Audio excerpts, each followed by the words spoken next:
Gakerisha tigara magega Neria kabere Lichaka motebia Gakerisha tigara magega Omonene Ontomire yeriko Na indelisha Kamukanya Magega yaya Magega yaya Magega yaya Ichetingo tigara Unanya sae Amenyete Emotion doche Oika inchengene Sekerege saku Indangelingana Magega yaya Magega yaya Magega yaya Ichetingo tigara Unanya sae Amenyete Emotion doche Oika inchengene Sekerege saku Indangelingana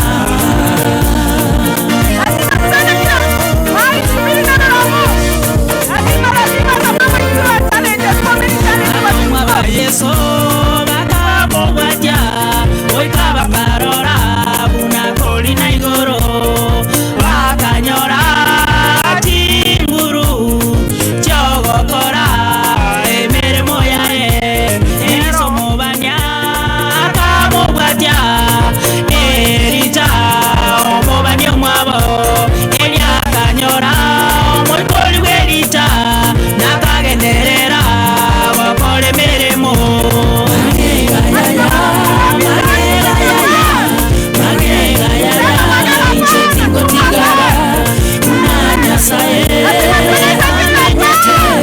emotion doche kainchengene sekerege saku inandelingana magega yaya magega yaya magega yaya ichetingo tigara unanya sae amenyete emotion doche weka inchengende sekerege saku inandelingana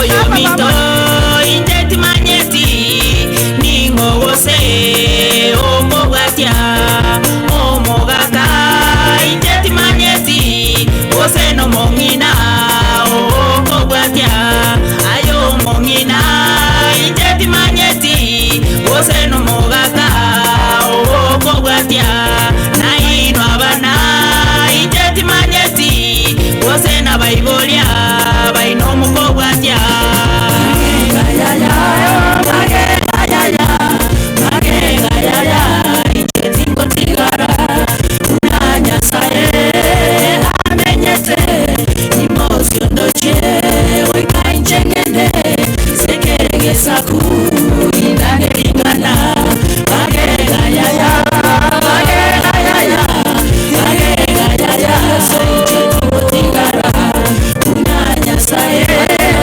amenyete emotion doche weka inchengene sekerege saku inangelingana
Tumpigie makofi. Mungu wetu anasikia languages zote. Kioko ukaba. Tumpigie Kioko makofi. Na ukimwangalia amevalia suti kama ya Kioko. Karibu sana ndugu yangu. Na ukanipea mic na match. Praise God church. Hallelujah. Tumeheshimika sana mam. We thank God for you. And I thank God for everyone. Ambia mtu muvango. Pea mtu high five. Mwambie wacha kukaa style hiyo. Simama tuimbe muvango. Tupatie muvango.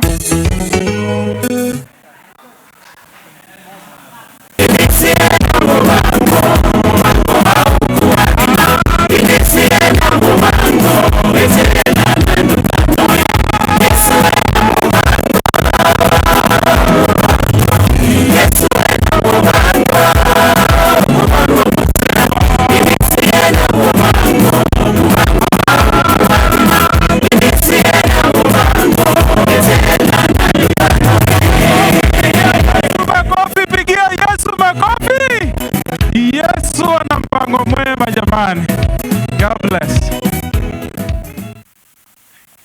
Let's appreciate Mr. Dan once more. Now, our last artist is Lucy, Sister Lucy. Hata wewe utaimba siku moja. Tumeimba Kisii, Kikamba, ni Kikuyu. Karibu. Thank you so much. To God be the glory. Now we are going to worship the Lord. We have sung nyimbo za kumsifu. Sasa tutaimba ya kumwabudu. Na najua kwamba tutabarikiwa. Karibu sana.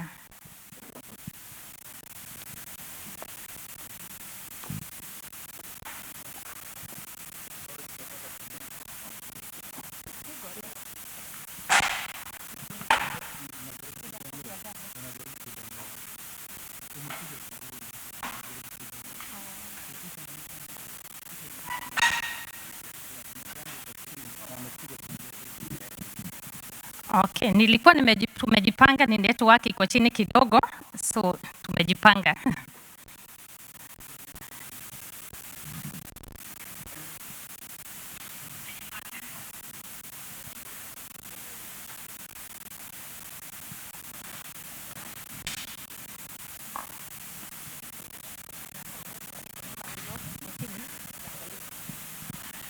Asante sana. As our technician work on it, I believe I see our pastor, he's out there. Mr. DJ, can we have national anthem?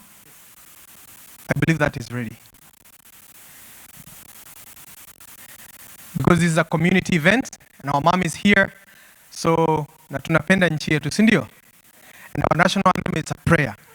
Kwa hivyo we're going to have our national anthem, then I'll give Sister Lucy later on after it downloads, and then we're going to call our pastor, the senior pastor of this church, and then we're going to start our program.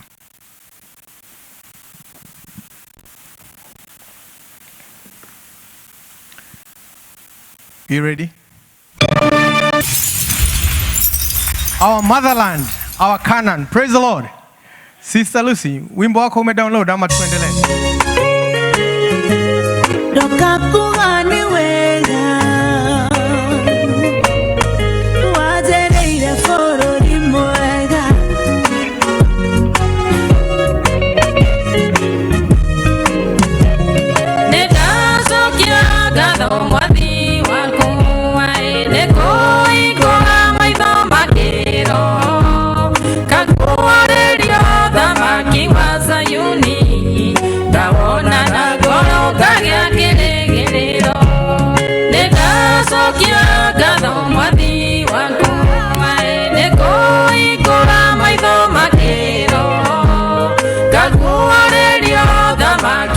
Sayuni, Dawona,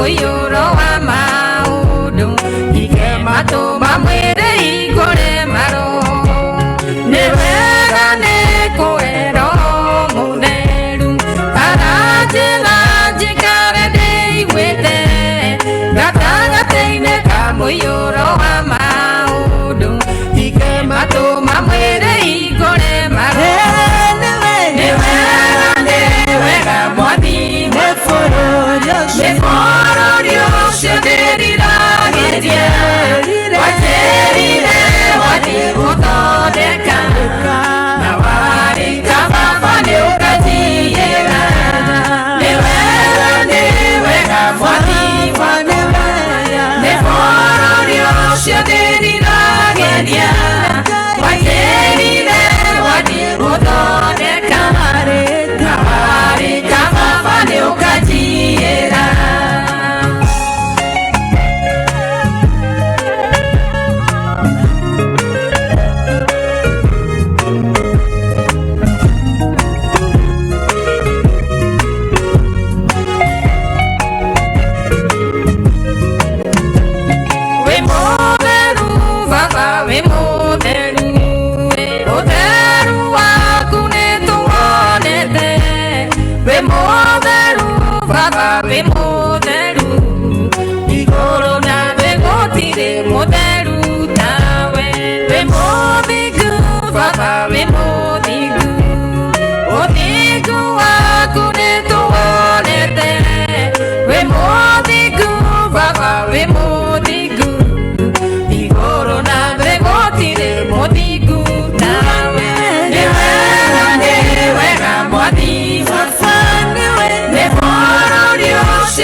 Asante sana. Thank you so much. We have a special lady here, and her song is downloading now, so she'll give us a few minutes. I'll call you later, Mom.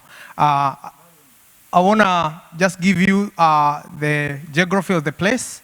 We have places to stand if you go through that door on your left, and if you go through this door on your right. We have water, we have some hors d'oeuvres back there, so, and we have a cake, so we have a big day.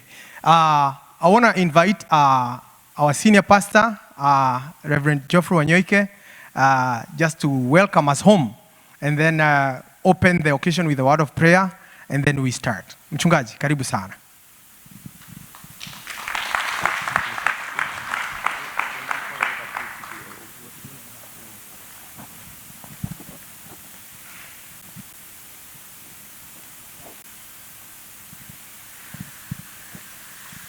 We are used to stand on a pulpit.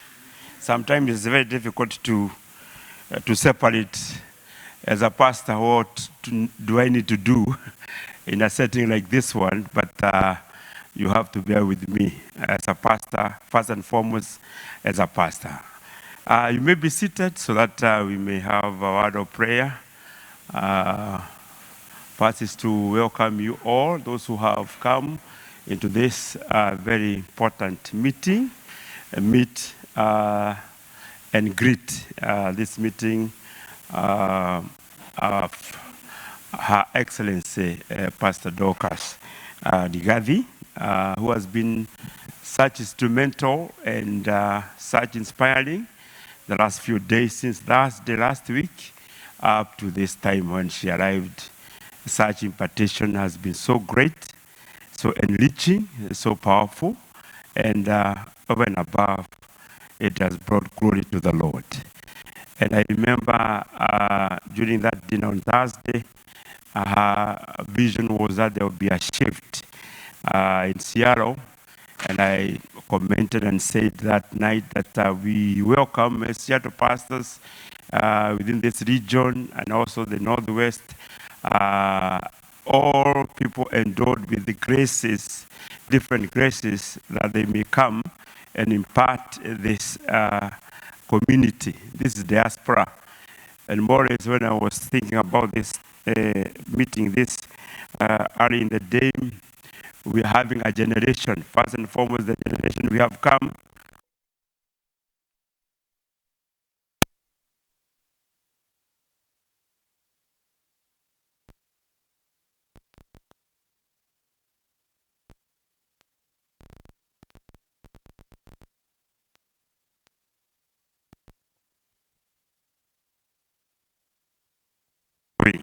And we need all this impartation so that we can impact here and also impact at home. Nobody forgets his motherland, no matter what. I met a Korean, one who was serving me in a bank recently, and I asked him, you are speaking fluent Koreans and as well as you are such fluent in English. He told me, the last time I have been born here, the last time I was at home is 20 years, but I can speak Korean and I can speak English. I have to connect with home. And so it's very important when you get these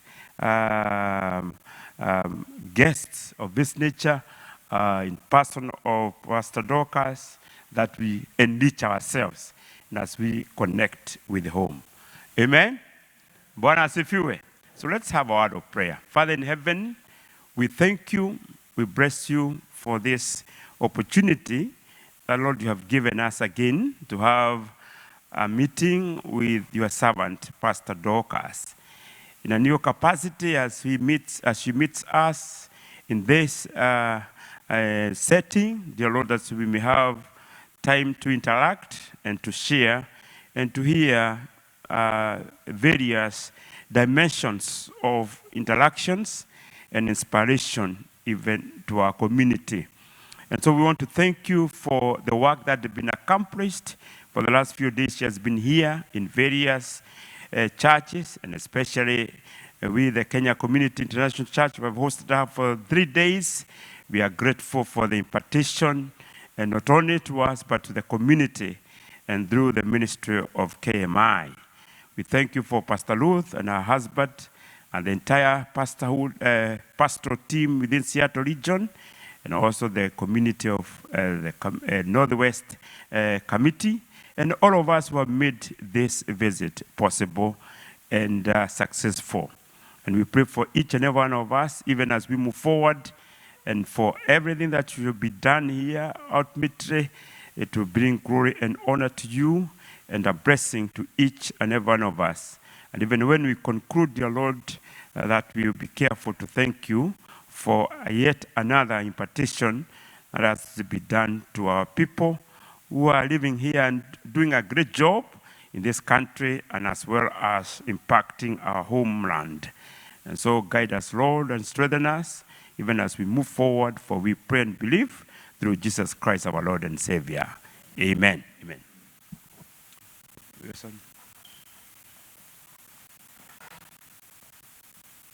Thank you so much, Pastor. Let's appreciate our pastor. He's our senior pastor in this church. Praise the Lord. And we love him. We love him. After Pastor, now I will call the chairman of our community here in Pacific Northwest, none other than Mr. Kimani. Let's appreciate our chairman, Northwest. Karibu sana, mwenyekiti. Thank you very much, Mr. Mwangi, our MC. Let's put our hands together for him. Amen. Amen. I greet you all in the name of Jesus. God is good, and all the time. Just wave at me if you can see me. My goodness, this is wonderful. We have all gathered here because we have a guest. Amen. We have a guest tonight. We have all gathered here because of our guest, Dr. Rigathi. Amen.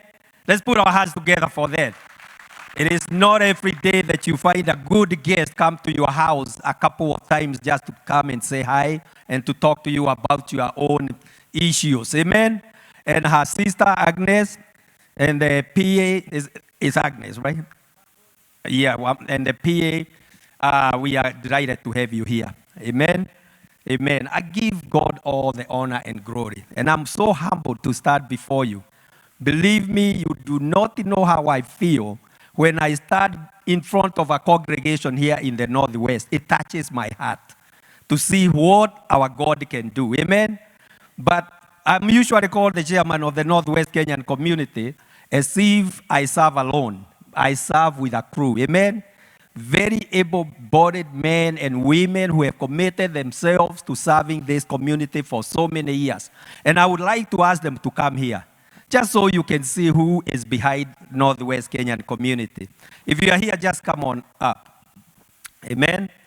Just come. And we'll give them a chance to introduce themselves. Just come, Mr. Kirori, don't be afraid. Yes. Yeah, just say hi to these people. These are the people who serve you day and night for all these years. They've been in the forefront serving this community for no pay. They are volunteers. Amen. Let's put our hands together for them. Amen. Mr. Kirori. Good evening. Yes, you heard my name is Kirori. I do confess the Lord is my Savior, Jesus Christ. I serve in the community as the treasurer of the Northwest Kenyan Community Association. So if you are not a member and you want to join, I'm the guy that you need to see. Secretary will speak for herself. I'm happy that you're here to come and join us as a community to welcome Her Excellency, Dr. Dorcas. We feel like she's already part of our family. She's been here for a few days, and she has made ourselves feel privileged to have you here. I don't want to repeat myself, but because we met a couple times, but nevertheless, feel once more welcome. We invite you to come back. I know your days of leaving or the hour is nearing. As you probably don't get a chance to speak in public and say that we are thankful for your visit, please feel free to come back and call this Northwest part of the country your home. We love you here. We have come to know you, and we have come to love you even more. And we are impressed with the work that you're doing in Kenya. And as you continue to evangelize and crusade for the boy child, count us in. Amen. Go in peace. Miss Agnes, thank you. It was also nice to meet you. You in PA, so Seattle is not too far. 6 hours, come visit us. And Tina, it was nice also to have met you. God bless each one of you. Praise the Lord. Amen. Bwana Yesu asifiwe. Tumsifu Yesu Kristo. My name is Lucy Gitao, and I am the Secretary of Northwest Kenyan Community. It is good to see all of you. We thank God for the gift of life, and we are very honored to have Your Excellency, Mama Boys. And we are happy, even you being here, and even your presence here, to have a mother, a Mama Boys. And I wish I had had a chance to visit with you and show you the boys on the ground, so that they can, you can understand that also here we have boys that need somebody like you. So we thank you on behalf of them and on behalf of everybody else. Thank you so much, and we hope that next time you will come and, continue to work with us so that we can show you what we do. Thank you so much, and God bless you. Bwana Yesu asifiwe. Kwa majina ni George Kibunyi, and I'm saved. Jesus is Lord in my heart. As the chairman said, we are volunteers. I serve in the board of Northwest Kenyan Community Association. I volunteer myself and my time to put together people from our homeland. So you are all welcome. As the treasurer said, if you are not a member, join us, join the Northwest Kenyan community so that we can work together to put together our community. Thank you very much, and God bless you. Amen. Let's put our hands together for them. Oh, you can do better than that. Amen, amen. And you'll see them again in our GM general meeting that is coming on April 12th at Pastor Wero's church. Let me acknowledge somebody who I have come to admire, and there is none other than Reverend Wanyoike, the angel of this church. Because our community is not the same since he came on board. Amen. He has transformed our community. He has brought unity in our churches. Where they were divided, they all speak with one voice now, the voice of God. So, Mr. Wanyoike, Reverend Wanyoike, who happens to be my cousin, by the way, may the Lord bless you and keep strengthening you, giving you the strength. Amen. And also somebody else who have served in this community, and there is none other than Reverend Harrison, Dr. Harrison. This is a man who have worked with us in our community for so many years. So if you can just stand up and wave, maybe you have a place where you be given to say hi. He has served the community as much as those who are in the board, because we have always called on him and he is always available.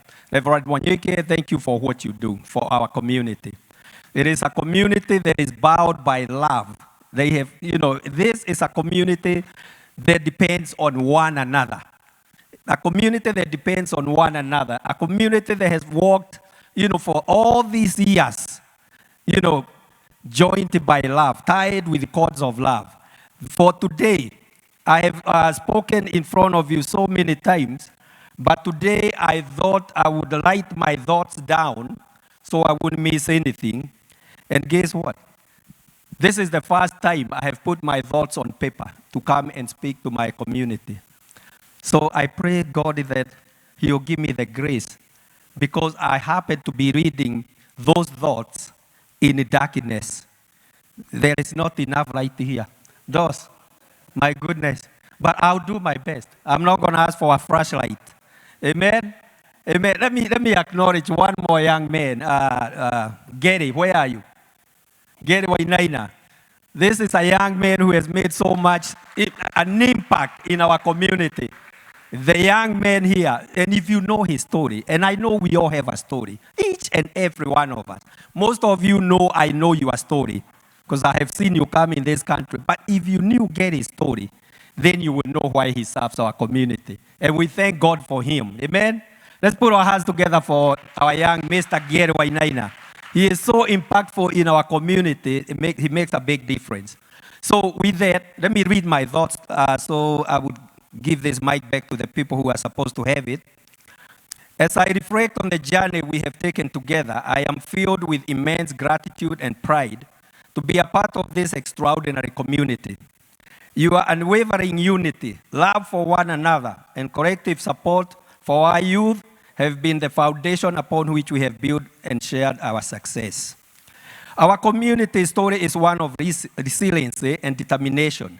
From our humble beginnings, when resources were scarce, but dreams were abundant, we have come together to create a legacy that speaks to the strength of our shared vision. Through hard work, cooperation, and deep-seated belief in one another, we have transformed these dreams into a reality that has not only uplifted us, but also contributed to the growth and prosperity of our beloved country in Kenya.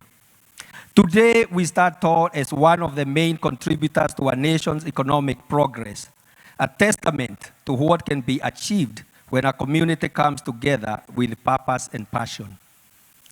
I would like to extend a heartfelt thank you to each and every one of you, to the parents, teachers, mentors, who have nurtured our youth and guided them towards a brighter future. Your efforts have laid the groundwork for generations to come. To the entrepreneurs and workers who have fueled our economic growth, with your ingenuity and labor, your contributions have been invaluable. To the leaders and visionaries who have inspired us with your wisdom and courage, your guidance has been our compass. To all our community spiritual leaders, we thank God for your spiritual guidance towards that invisible home that we will dwell in after we leave our labors behind. We pray for your strengthening because if you compromise, we sink. We must always keep our eyes and our hopes focused on Jesus. And to everyone who has played a role, so no matter how big or small, in fostering a spirit of unity and love within our community, your impact cannot be overstated, and we thank God for you. As we celebrate our achievements, let us also look ahead to the opportunities and challenges that await us. Let us continue to support one another, nurture our youth, and remain steadfast in our commitment to progress and faith. Together, we can reach even greater heights and leave a lasting legacy for the future generations. Our work remains in the front of our youth mentorship, and especially the boy child, in most instances, raised by the single mother.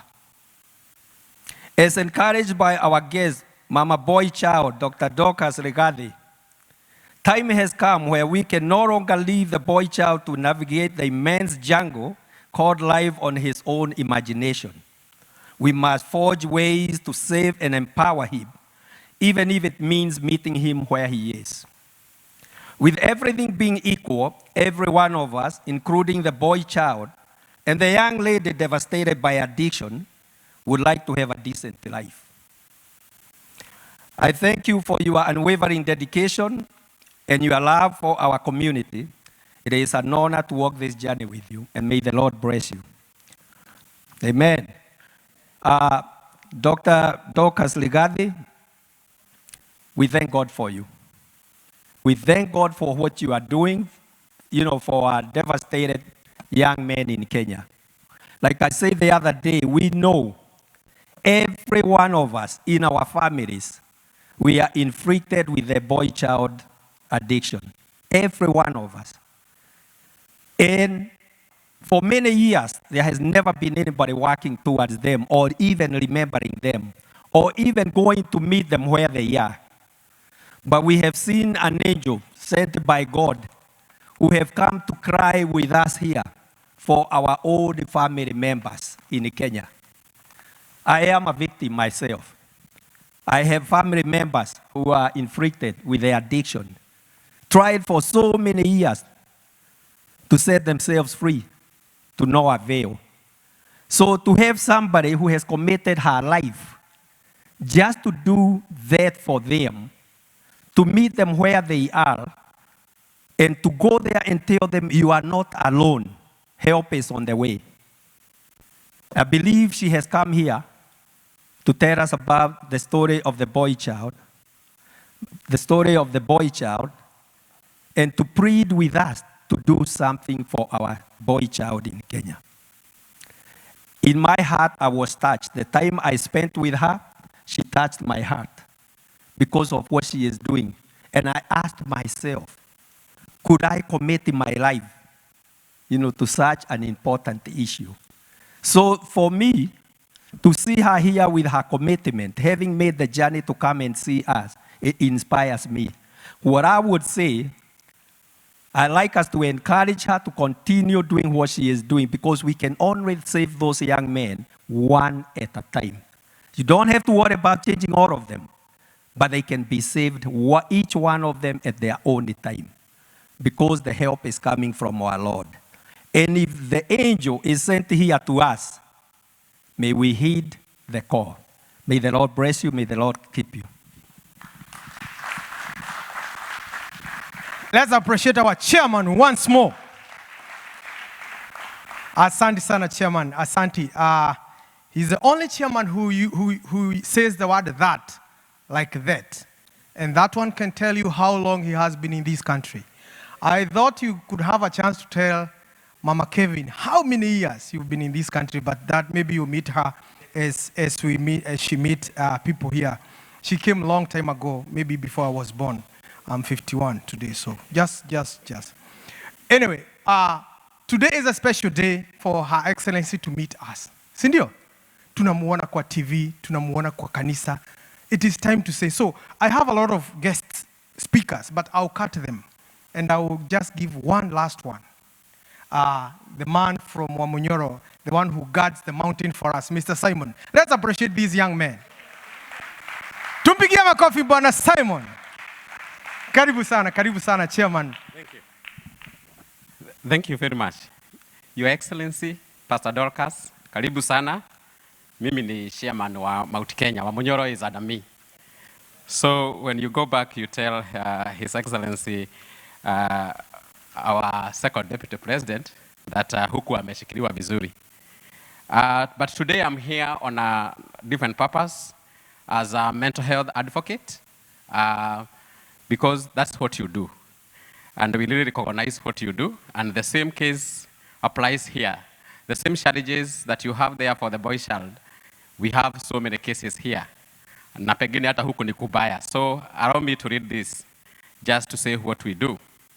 Good evening, everyone, and thank you for the opportunity to speak on the subject that is close to our hearts, mental health. I would like to extend a special greetings to our Excellency Pastor Dorcas, whose presence here today signifies a strong commitment from our leadership to addressing mental health as an essential part of our nation's well-being. Mental health is no longer a shadow topic. It's a central pillar of our overall health. When we talk about mental health, we are discussing the emotional, psychological, and social well-being of our citizens. This impacts how we think, feel, and act in our daily lives. Just as physical health is essential to our survival and prosperity, mental health is critical for achieving a productive, balanced, and fulfilling life. Recent studies and global statistics shows that 1 in 4 people will experience a mental health issue at some point in their lives. In our own communities, many face challenges like anxiety, depression, and stress, often compounded by factors such as economic uncertainty, social isolation, and rapid changes in our way of life. Despite these challenges, stigma and misinformation will prevent many from seeking help. This gap between need and service is one we must bridge together. The impact of mental health issues extend far beyond individual suffering. Poor mental health affects families, workplaces, and communities. It can lead to decreased productivity, increased healthcare costs, and a significant burden on social services. By investing in mental health, we not only improve lives, but also foster a healthier, more resilient society and more robust economy. Addressing mental health effectively requires a multifaceted approach. We need to ensure that mental health services are accessible to everyone, regardless of location, economic status, or cultural background. This means expanding community-based care and integrating mental health into primary health care services. Education and awareness. Reducing stigma begins with education. Public awareness campaigns, school-based programs, and workplace initiatives can all play a role in reshaping how we view mental health, encouraging individuals to seek help without shame. Early intervention and prevention. Investing in early intervention strategies can prevent mental health issues from developing into more serious conditions. Screening programs, counseling services in schools, and employee wellness initiative can make a significant difference. Collaboration, finally, we need to coordinate efforts that involve government, non-governmental organizations, and private sector and communities, with leadership from the highest levels of government, including Your Excellency's office. We can build partnerships that leverage resources, share best practices, and drive systematic change. I stand here today to call on all stakeholders to reframe mental health, not as a peripheral issue, but as a core component of our national development strategy. It is essential that we increase funding for mental health services, invest in training for healthcare professionals, and support research into effective treatment and preventive measures. Furthermore, our policies must reflect compassion, inclusivity, and innovation. Let us work together to create an environment where every community feels supported, understood, and empowered to seek the help they need. By doing so, we will not only heal individuals, but also strengthen the fabric of our society as a whole. In conclusion, mental health is a vital part of the overall health of our nation. Addressing it requires courage, commitment, and collaborative effort from every sector of society. With leaders like Her Excellency and dedicated stakeholders, we have the opportunity and the responsibility to drive transformative change in how mental health is perceived and managed. Let us seize this moment to create a future where mental well-being is reality for every citizen. Thank you for your time and your commitment on this crucial issue, Your Excellency.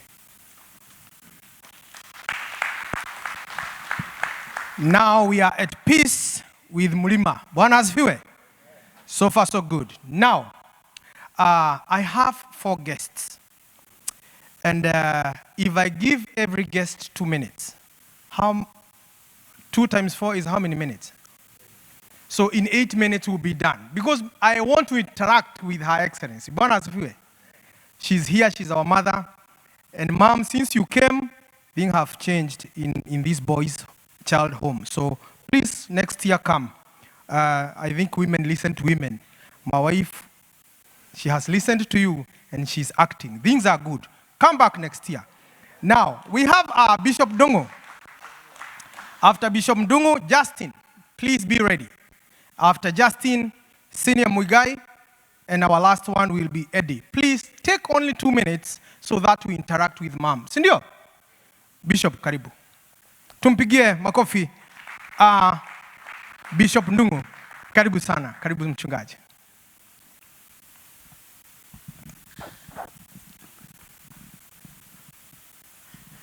Your Excellency, Dr. Dorcas Rigathi, our church leaders, our community leaders, fellow Kenyans, and our friends, good afternoon.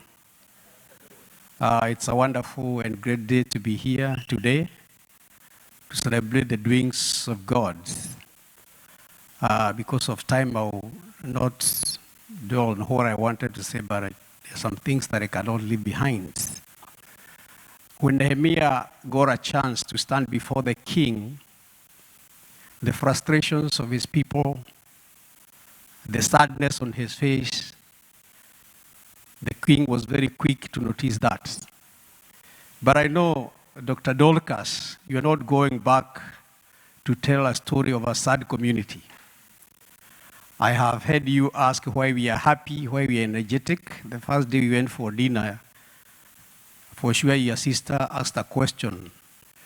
Why are so many men in this fellowship, in this dinner, more than women? And wherever we go, we find women in great numbers. But I want to say that God has meticulously and graciously positioned us in this area of the world and has given us the grace and favor to penetrate in so many areas. As you can see posters, we have penetrated in the area of business. We have several of us who are professors in public universities.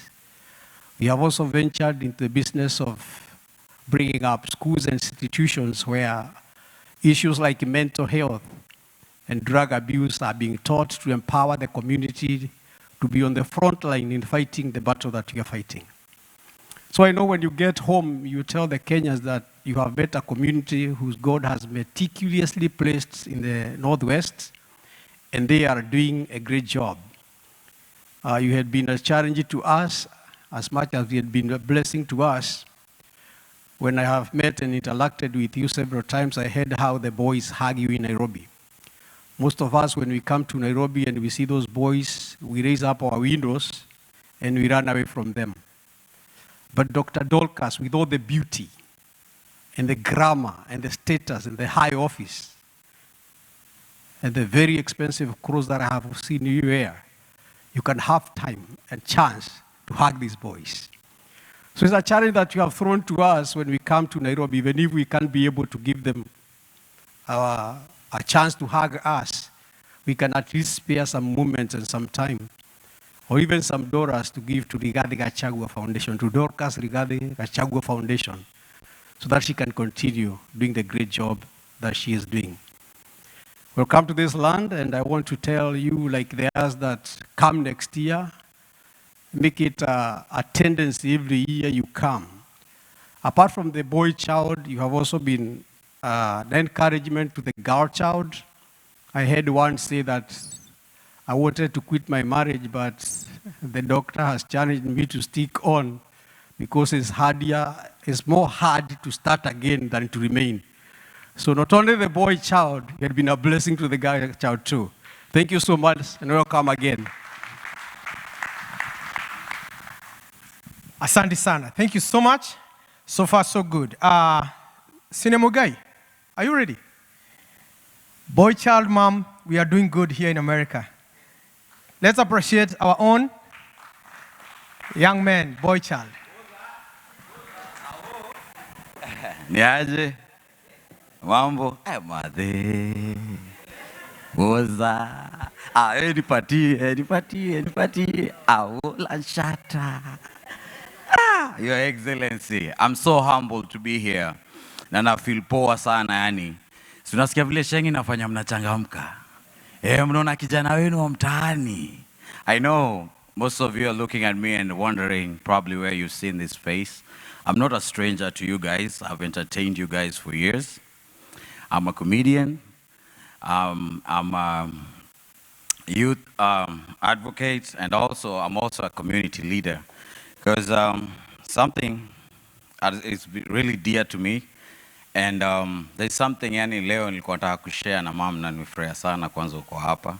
Mimi ni mtoto wa Wambo, na nafurahia sana. I made a decision a year ago. Niliacha kata maji. I stopped drinking.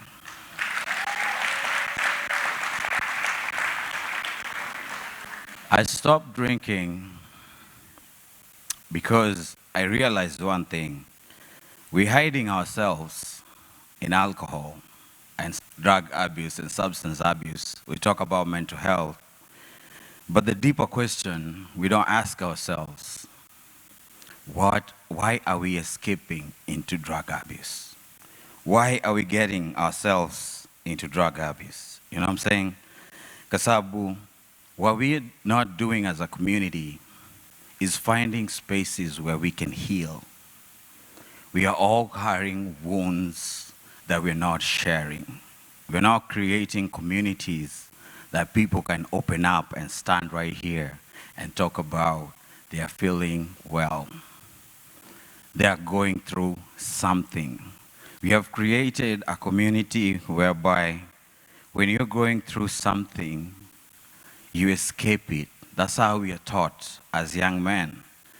When young people, we are all growing up, even like Gen Zs, we are drowning in digital escape, anxiety and depression.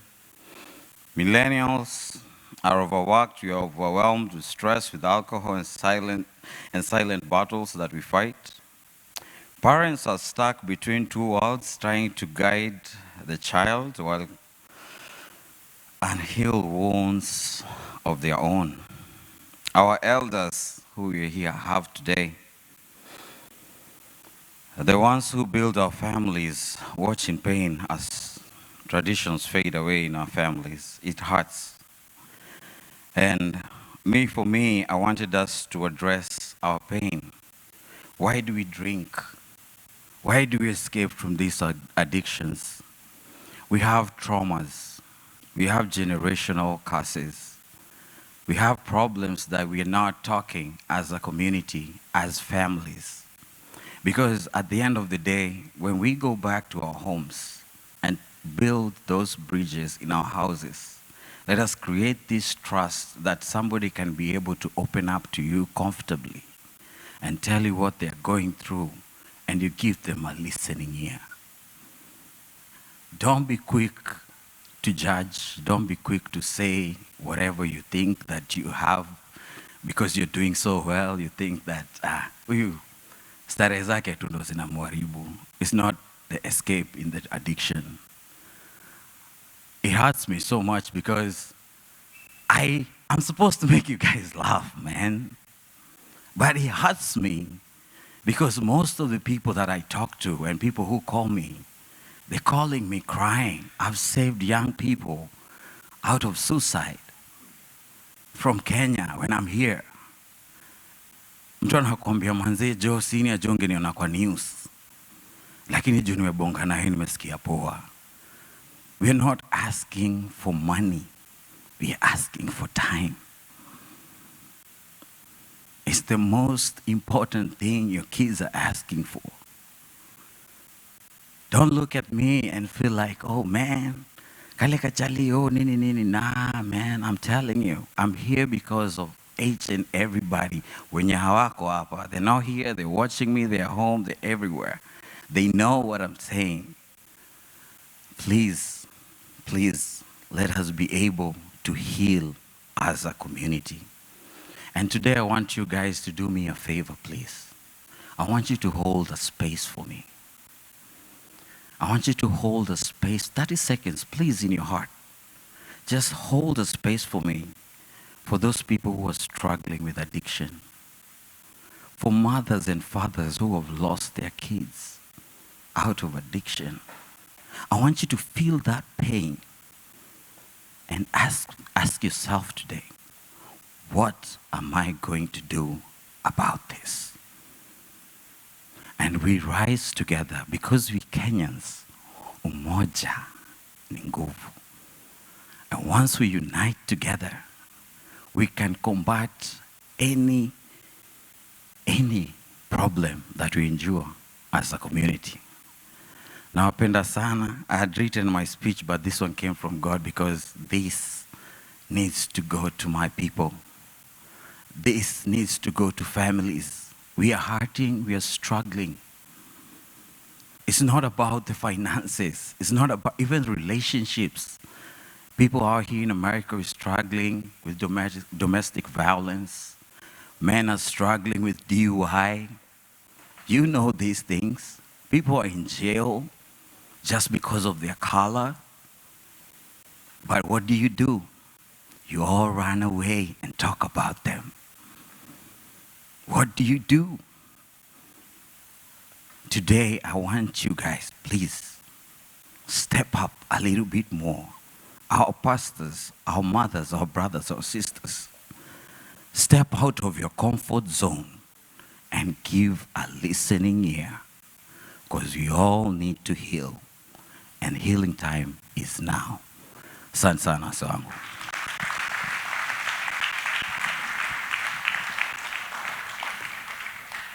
Let's appreciate that young man once more. Mama boys, that's one of your boy. There are many here, and they are suffering. And thank God, he can confess that he was, and now he's different. Maybe in future we will have your organization here to save Boy Child, because Boy Child is suffering in America as well.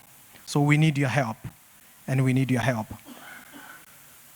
Oh, that's very sweet.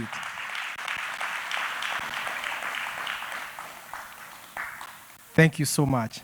He's clean, and you can be clean as well. Asante sana, asante sana. We have Justin. Please try to take only your 2 minutes. Then Eddie, you will finish for us.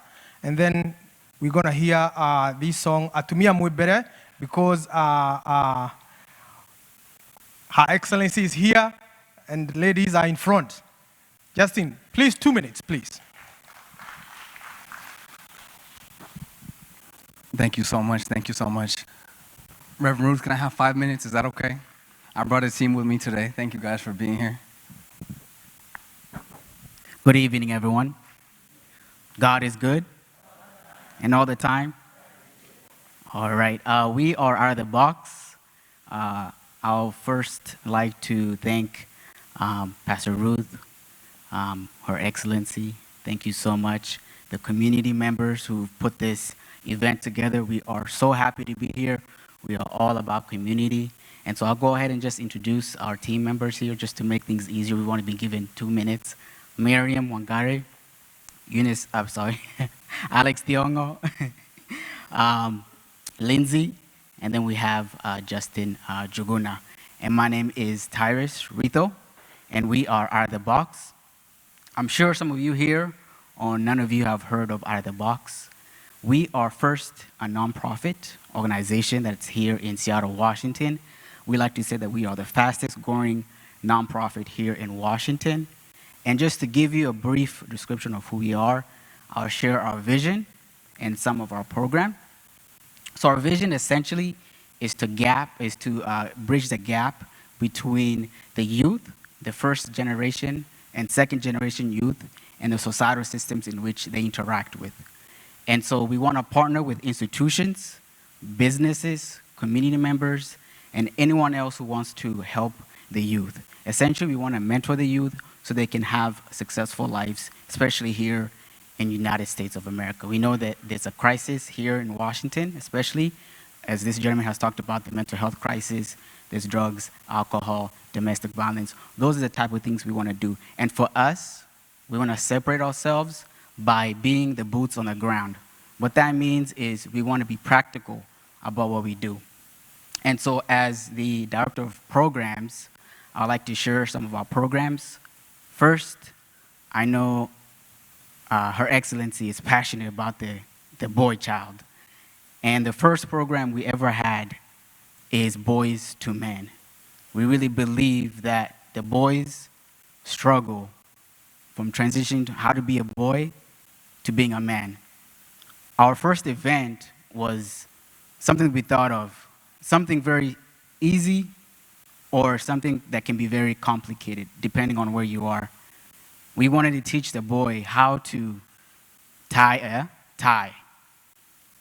And we were surprised that half the boys didn't know how to tie a tie.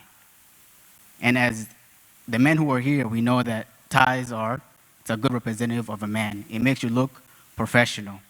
And so those are the type of things we want to do. It's very practical. Then we have Elegant Queens. Miriam is heading that program. Same thing for the ladies. There's a lot of things that the ladies are struggling with, especially here in America, the social media influences, things like that. We know that the ladies are being impacted by such things. Then we have Impact Relief. I know Alex is very passionate about that. We want to teach the youth how to give. And so we go and we feed the homeless, and we talk to the sick and people who are struggling. And then we have Justin's favorite one is the incubator. We want to help the youth. We know there's so many youth here who have talents, but maybe don't have the resources. Maybe they don't have scholarships. Maybe they need a grant to start that business and things like that. And the other thing, too, we want to do is we want to bring the youth together. We want to have special events where they can come and be safe. They don't have to worry about being introduced to drugs, alcohol, or gangs and things like that. We also have 2 other programs we want to launch. We want to launch a podcast. We believe the youth need a media space where they can express themselves and be able to have meaningful conversations. And with that, I'll give it to Justin, who will land the plane. Thank you so much, and God bless. I just need 2 minutes. Can you allow us to have a little bit of space, please, as Gen Zs? Please, I just request that, please. Thank you so much, Pastor Ruth, for putting this event together. It means a lot. Thank you so much, Chairman Kimani, Elder James, Your Excellency, thank you for being here. Pastor Nyoike, thank you. Senior Mugai, thank you so much for what you just said. It really touches my heart. Dr. Harrison, thank you for being in this city. Pastor Ruth called me a few weeks ago and asked me to speak on the challenges that the youth are facing. And when I got that text, I felt really honored to get a text like that. But at the same time, it broke my heart because I've stood many times at this same location and I've talked about the challenges that the youth are facing, yet nothing has changed. You know, talking about these challenges is very discouraging to my heart because as much as we're doing great in this city, there's a lot of things that are happening behind the scenes. There's an underlying crisis that's happening in our community, especially among Gen Zs here in America. And thank you so much, Your Excellency, for the work that you're doing back home. But unfortunately, we have a major crisis that's happening here. And I know I'm not just speaking to the youth in Seattle, I'm speaking to the youth in LA, I'm speaking to the youth in Boston, I'm speaking to the youth that are all the way in Miami and Minnesota and different places. And so, as we all know, in 2018, we suffered a severe crisis that took so many lives of the youth in this city, and it hurt us so bad. I don't know if anybody remembers that. Does anybody remember that? And as recent as 2023, the same thing happened, and we're still in this same cycle of losing young people where these deaths happen to be preventable. And so I want to read some statistics that we've collected. And these statistics have been so alarming to even share publicly.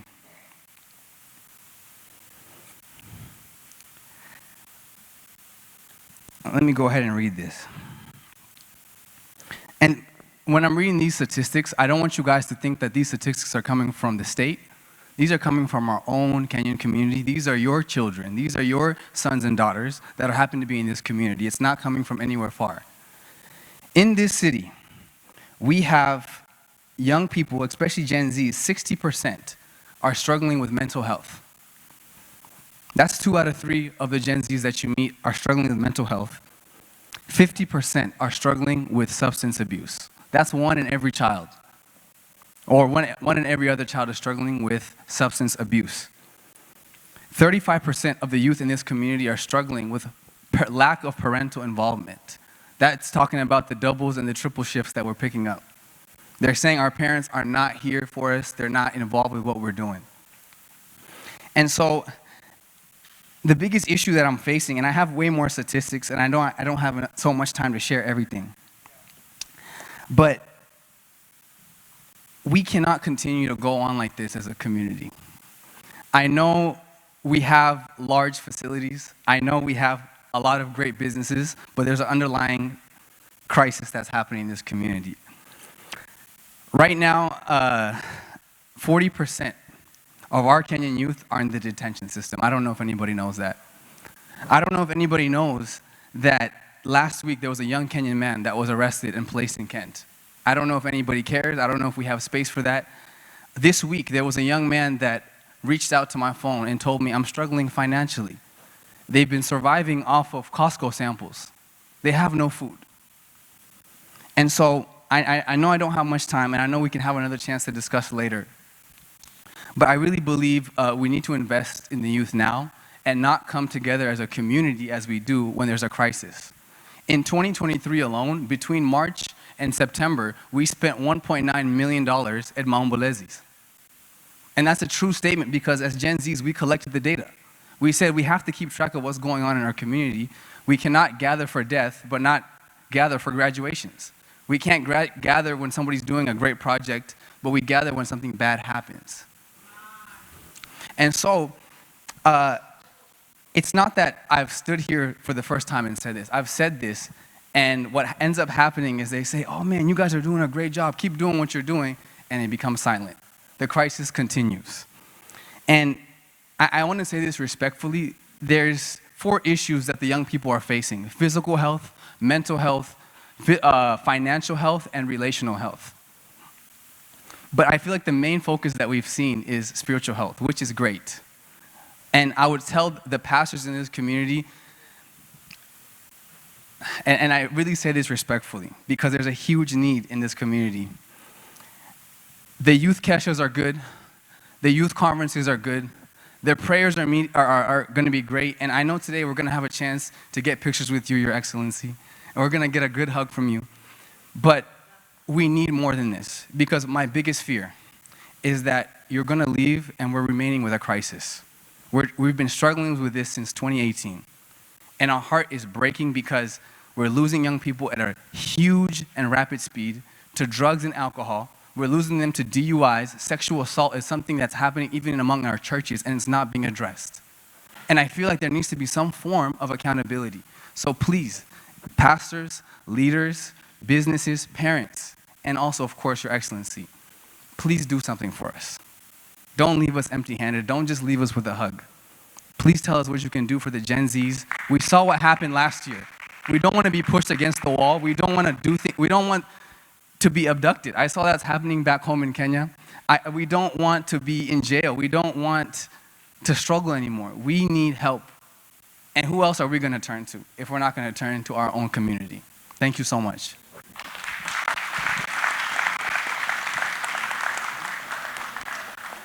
Praise the Lord. I wish we had time. There is a cry in the community, and you have heard it. You've heard from them. High Excellency, we need you. I don't know how. I don't know when. You are far, many miles away from us. Boy, child, need you in Seattle. It's so sad to hear that we have young people in jail, yet their families send them to America as their hope back home. They don't communicate. Their family don't know where they are. And as a community, Reverend Wanyoike, we have a whole. God has given us a whole. Kenyans, let's save our generation. Let us save our generation. Drug abuse of substances is taking, it doesn't matter which age you are. We have women in their 50s and 60s, they are doing drugs in America. And they are our own, from our own motherland. There's a lot of things to do.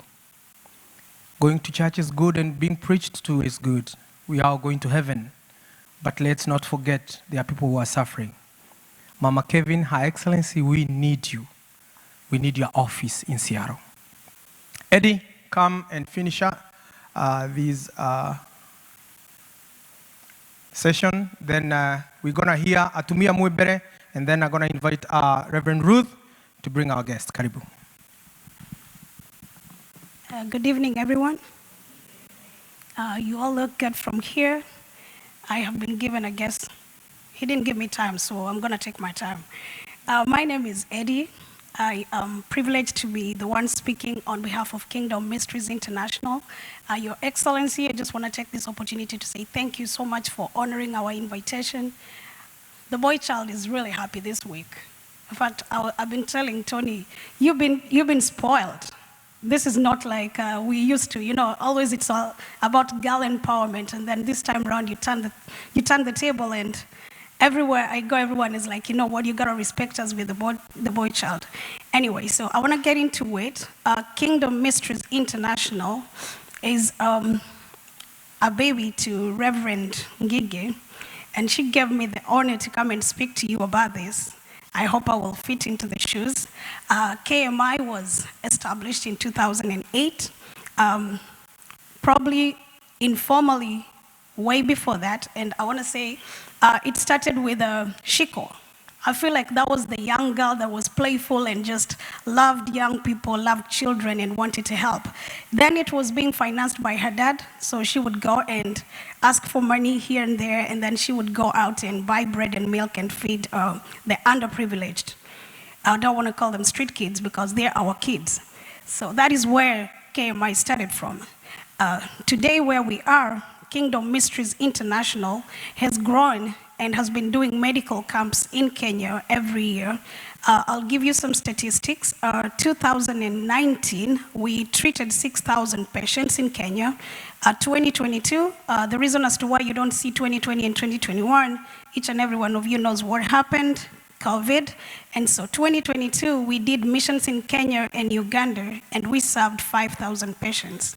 2023, Kenya, Rwanda, and Tanzania, and we were able to reach 7,600 patients. And last year, 2024, in Kenya, 9,000 patients. So let me take you back to what our desire as Kingdom Mysteries International is. Our desire is to foster holistic community development through healthcare, education, and transformative initiatives that empower individuals and uplift communities. Our mission is to empower communities with a vision to explore new opportunities. Some of our objectives are to enhance the healthcare services, and that is why we do medical camps, community development, and empowerment. We engage the communities in activities, not just medical camps. We also teach people how to take care of themselves so they can prevent. We don't want to be coming and treating. How about we teach you how you prevent so that you can be able to take care of your families? Our proposed activities, some of them include yearly medical camps, education, skills, training, and scholarship programs. We help underprivileged students get scholarships so that they can be able to access quality education and community-based initiatives. So today I do not have notes. I wanted to come to you and reason with you. So the reason as to why I am here is to reason with you and ask you or show you why it is important for you to partner with Kingdom Mysteries International so that we can reach a greater number. So I will start by telling you the story that touched my heart and had me want to partner with Kingdom Mysteries International. So the first time, I think this was in 2019, maybe 2022, Reverend Shikor was telling us about a story where they went to the medical field and they met this young man. He had a broken leg. And he was supposed to have a metal rod put in his leg so he can heal. He couldn't afford it. In the same hospital, they had another patient that had already had the metal put in his leg and so was healing. And so this other man was waiting for that one to heal so that when they remove that metal, they will use it for him. The only thing I kept asking, in the meantime as he waits, what is going on? What is happening to his leg? It's probably rotting, right? And then what is happening to his family? He's a man, so he's a provider. It means that his kids maybe are not going to school, they are not getting food. And then I thought about it and I asked myself, what is Eddie doing? Maybe on that weekend I was driving myself down to Centralia to the Nike store and I came back with a bag full of shoes, $300, right? I don't know how much that metal rod costs. It probably is just 10,000 shillings. How many pairs of shoes does Eddie have? I don't want to say, but I know many of you, when you think about it, I'm sure you know that 10,000 shillings could be just one pair of shoes. So I want to reason with you today and show you the reason as to why partnering with Kingdom Mysteries International is important. So these people, when they're spoken about, we always think they are people that are far away from us. But then, I'll speak as a person who is inside, the administrator, so I know some of you have benefited from Kingdom Mysteries International going back home. It's either your family, your relative, and even just your village mates. They have come to these medical camps and they have received some treatment. Why is it that we are not able to give Kingdom Mysteries International so that when they go, they can reach a wider number of people? These are people you know, these are not people that are not known to you. Today she will go to my village, next time she's coming to your village. And I know some of you might be asking yourself, what is the reason as to why Kingdom Mysteries has not been to my village? I just want to say that Elder James and Rev, they are not able to fund all the medical camps. They can do that by themselves. So today I just want to ask you that you consider partnering with Kingdom Ministries International. There are many ways you can partner. Some of you are doctors in this nation, some of you are nurses, and some of you are even CNS. So sometimes what we need is you can partner with us with your services. When they go to the mission field, there are doctors who are partnering with them. There are nurses who are partnering with them. How about you go and offer your service so that they can reach a wider number of people? Number two, I want to ask a question here. Before you made it here, I want to see by a show of hands, how many of you had everything working so well, and it was all in your power to make it here? I want to see. None of you. Okay. I want to ask a second question. How many of you know that you are here because of the grace of God? All of you. I want to ask a third question. What if you were not the one here? What if you were the one that was stuck in the village, and the person that is in the village today was the one in America? What would you have wanted them to do for you? How would you have wanted them to impact the village that you left? Ladies and gentlemen, we get blessed to bless others. Scripture clearly tells us that whoever helps the poor lends to God. And that is a sure thing that you're securing your future. So again, I just want to say that there are people out there that are not able to provide for their families just because their health is not good. They are not in good health. KMI goes down there and offers this services for free. And we need help to reach a wider number of people. Every time Reverend Ruth comes back, her heart is broken. Yes, she has reached 9,000 patients, but what about the other people that were waiting in line, but then she didn't have the supplies? She's burdened by those numbers that have not been treated. Some of these people, when they come to the medical camps, they cannot even be treated before they are offered a meal.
Holela. Holela. Holela. God bless you. Asante sana, asante sana. Now you may take your seats. Tuhorere hale Yesu, tutulie kwenye Bwana, si ndio? And tuko na wafadhili wetu. We have Lemify, we all send money back home, si ndio? Why you use another app? Use this one. The exchange rate is good. We have Blessed Driving School. Her Excellency, hii imeanziwa na Mkenya. The CEO is here. CEO, simama. Wave at people. He's here. Maybe he stepped out. Ile imeanziwa na Mkenya. I think we have Optiven, Dr. Washuri anauza plots huko Kenya. Without much ado, join hands to invite Reverend Ruth, alete guest wetu. We want to interact and rub shoulder with our mama boys. Karibu, karibu, karibu. Amen. I want to take this opportunity to say thank you to all of you for availing yourself on a weekday. Actually, when we were putting this together, we did not know whether people would come, but because you came, why don't you clap for yourself? Amen. Amen. Young, the men, the fathers, the mothers, the middle-aged, I take this opportunity to say a very big thank you for just coming, and also a very big thank you for Her Excellency accepting our invitation to come and serve the people of Seattle or the people of Washington. And I know that you're all ready to come and listen to what she has to say. Mine here is to do an introduction, but before I do an introduction, I have a cry to all of you. Many of you have young children. I have a daughter that is studying in Penn State University, and I want to read to you what she's doing because I need for you to support me so that she can, or support her so that she can graduate come next year. She's a PhD student and she's doing a research, and I'm going to read to you what she's doing. My daughter's name, my second daughter, her name is Kelly Wamboi Gigi. She is a student in Penn State University undertaking human development and family studies. It is an interdisciplinary program combining psychology, public health, statistics, and sociology. She focuses on adolescent, my husband is making a lot of noise. My husband, you're making a lot of noise, and I'm reading about your daughter. Focuses on adolescent development, socio-emotional, psychological risk and positive well-being, family context, parent-adolescent relationships, and family-centered prevention and intervention research for adolescent emotional and behavioral problems. What does Kelly do? Kelly is a developmental scientist. Yeah, did I read that? Yes, Kelly is a developmental scientist specializing in adolescent well-being, parent-adolescent relationship, and family-centered interventions that promote emotional and behavioral health. Through research, consulting, and collaboration, she works to bridge the gap between science and practice to support youth, family, and communities. She did take research that is going to bring science and all these things together, especially for immigrants, Black families. And I want to tell you, it comes at a challenging time that when Trump said that everybody is going to be deported back home, everybody is afraid. But I want to tell you, don't be afraid. The statistics that they're taking, they're just going to help her finish her doctorate, her PhD, and then it doesn't go to immigration. And she says to us as a community, as a Kenyan community, nyinyi ni wazazi wake, she says, hi family. Kelly Gigi is looking for African American Black parents and teens between 8th grade and 10th grade to participate in research study on daily well-being and family relationships. Parents and teens can earn up to $100 each for participating. So if you have a teenager and you participate in that research, You as a parent, you're gonna earn $100. It is just 5 minutes for about 5 days, and the research is done. So you, the parent, and you, the child, you're both gonna earn 100. That is $200. It just acts as a motivation. And so I beseech you as a community, let us support this girl so that she can graduate with her PhD come next year. Are you gonna help Reverend Ruth on that one? Parents, are you gonna help me? Those of you with teenagers. Yes, and if you know a friend that knows a friend, that will be really, really awesome. I want to bring the introduction of the woman of God that is just about to speak to us. I know her as a compassionate woman. She's known for her kindness, her generosity, and particularly towards the poor and the needy in her community. She knows as a person that is skilled. You know, she just like Dorcas in the Bible, she's very talented in what she does. I know her as a faithful woman, a woman that is following her faith and living her faith, and we can say that she's a respected woman of God even in the community. Praise the name of Jesus. And you know, even in the Bible, as Dorcas was, even after her death, the mourning of the widows and others in her community highlighted her impact and the respect she had garnered from those she has helped. And also, our mother here, Her Excellency, Pastor Dorcas, has garnered a lot of respect and for the transformative work that she's doing in Kenya. I would call her a miraculous woman because you know what? God is just about to do and expend so many miracles to many people, and I know that many will be touched by what she is doing in the lives of the people, in the streets and in the gutters. And I know that we are going to have valuable members in our communities through the work and through her initiative. Just as Dorcas serves as an inspiring example of service, compassion, and faith in action, that is exactly what Pastor Dorcas does. Let me read this. Her Excellency, Pastor Dorcas Rigathi, is former Second Lady of the Republic of Kenya, married to the former Deputy President Geoffrey Rigathi Gachagua, born in 1965 in Donyo Yashege village, Murang'a County. She faced early hardships, including the loss of her father at age 11 and subsequent relocation to Kiandutu slums in Thika. Despite these challenges, she excelled academically, attending Mugumoine Primary School and later Alliance Girls High School before earning a Bachelor of Education degree from Kenyatta University in 1985.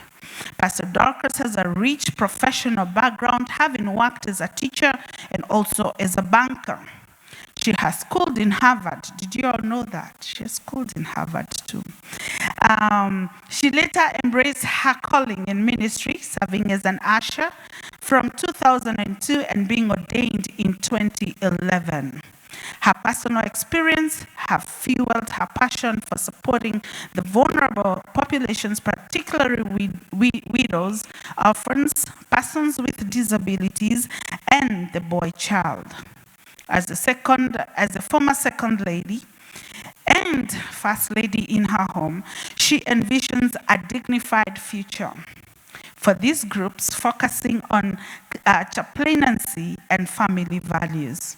Her dedication to community service and ministry was recognized with an honorary doctorate in divinity from Breakthrough International Bible University in 2021. Through resilience and commitment, Pastor Dorcas Rigathi has transformed personal adversity into a life of service, advocating for those often marginalized in society. I come to bring to you a woman of God that has spent ample time from when she landed here the last week, and she has brought transformation to the lives of many, and I would want all of us to rise up as we give her a standing ovation and as we welcome her to the platform, as a mother to the nation, as a fighter, as a woman that is doing extraordinary things in the lives of the people, the ones that we love. Mama boys, hallelujah. Why don't we keep on clapping until she gets here? In the name of Jesus. You can do better. You can invite her. Maybe if you clap better, she might get Ricky G to say hi to you all. Amen. Why don't we continue clapping in the name of Jesus? Welcome, Mom. God bless you. Thank you very much, my sister. Amen. Love you. Love you too. Look at the person sitting next to you, greet them and tell them the Rick G says hi. Look at another one, tell them the truthful man says hi. And if you can say to the third one and tell them the villager says hi. You can sit down.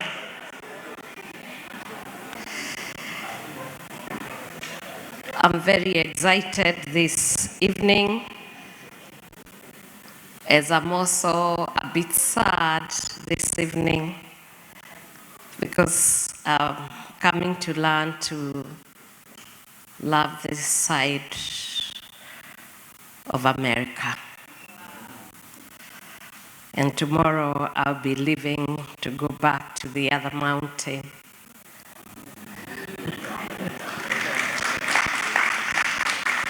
When I was landing, I spoke to my PA Wamboi and I told her, I think the Spirit of God, and God is always very gracious to me. I see very many mountains on this side. I left a mountain, I found more mountain on this side. And I felt that there was something good that was going to happen. Everywhere there are mountains, you know, God is a God of the mountain. And when I landed, I found the mountain people in the airport. And then they started, Oti Karebo now. And I was just home. I take this opportunity to really thank my hosts, my brother and my sister, Reverend Ruth and Elder Ngigi, for the great welcome and your kindness. I've been in your home, and for the many days I've stayed there, I felt like I was in my own house. To King, my brother, because when I came here, I was adopted as the daughter in the house, and I had a boy child there, and the first boy child, you know, he has not greeted the people, you know. Mama boy said, the boy child must be honored. The boy child must be given the first place. Boy child, stand and say hello. I say the mother must protect the boy child. Hello, Bwana asifiwe. Thank you, Your Excellency. Stand next to Mama boys.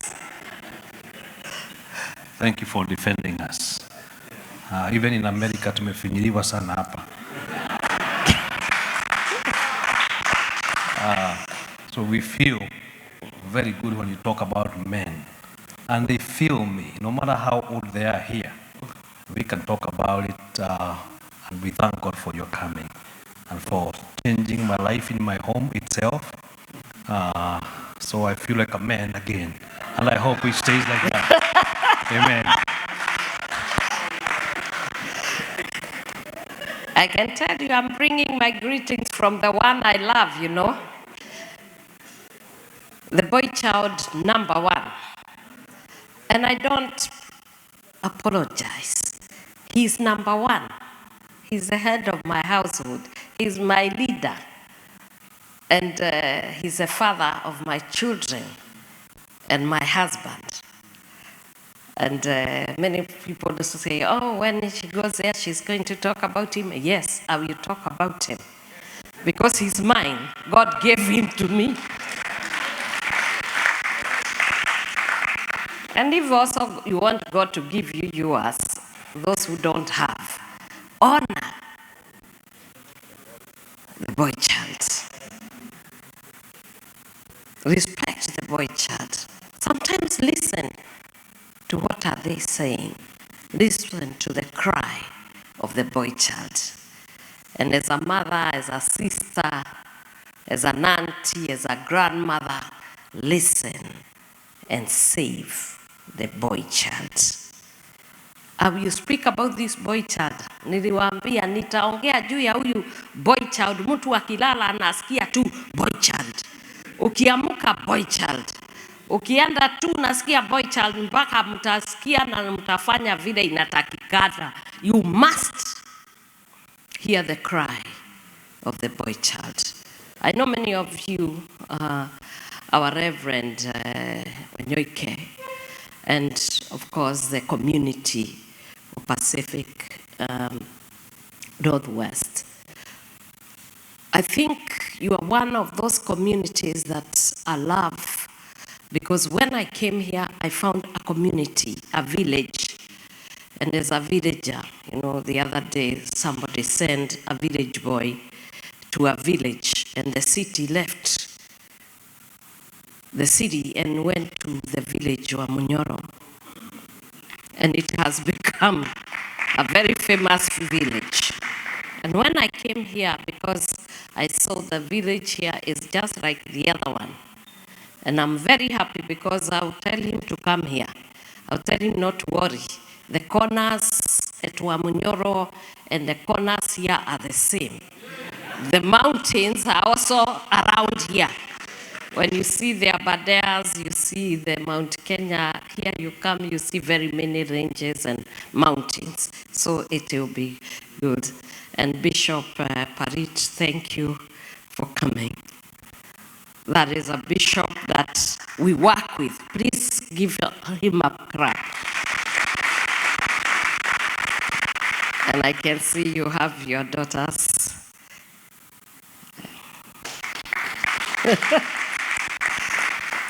So thank you very much, and I know I would like to have time with you, but I would like to give you some words of encouragement as a community that came here.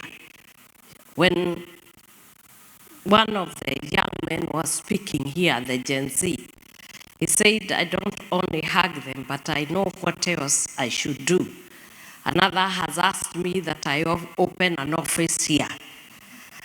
Bishop Parit, I think you need to introduce the APEC, Association of Pentecostal and Evangelical Churches of Kenya and Washington.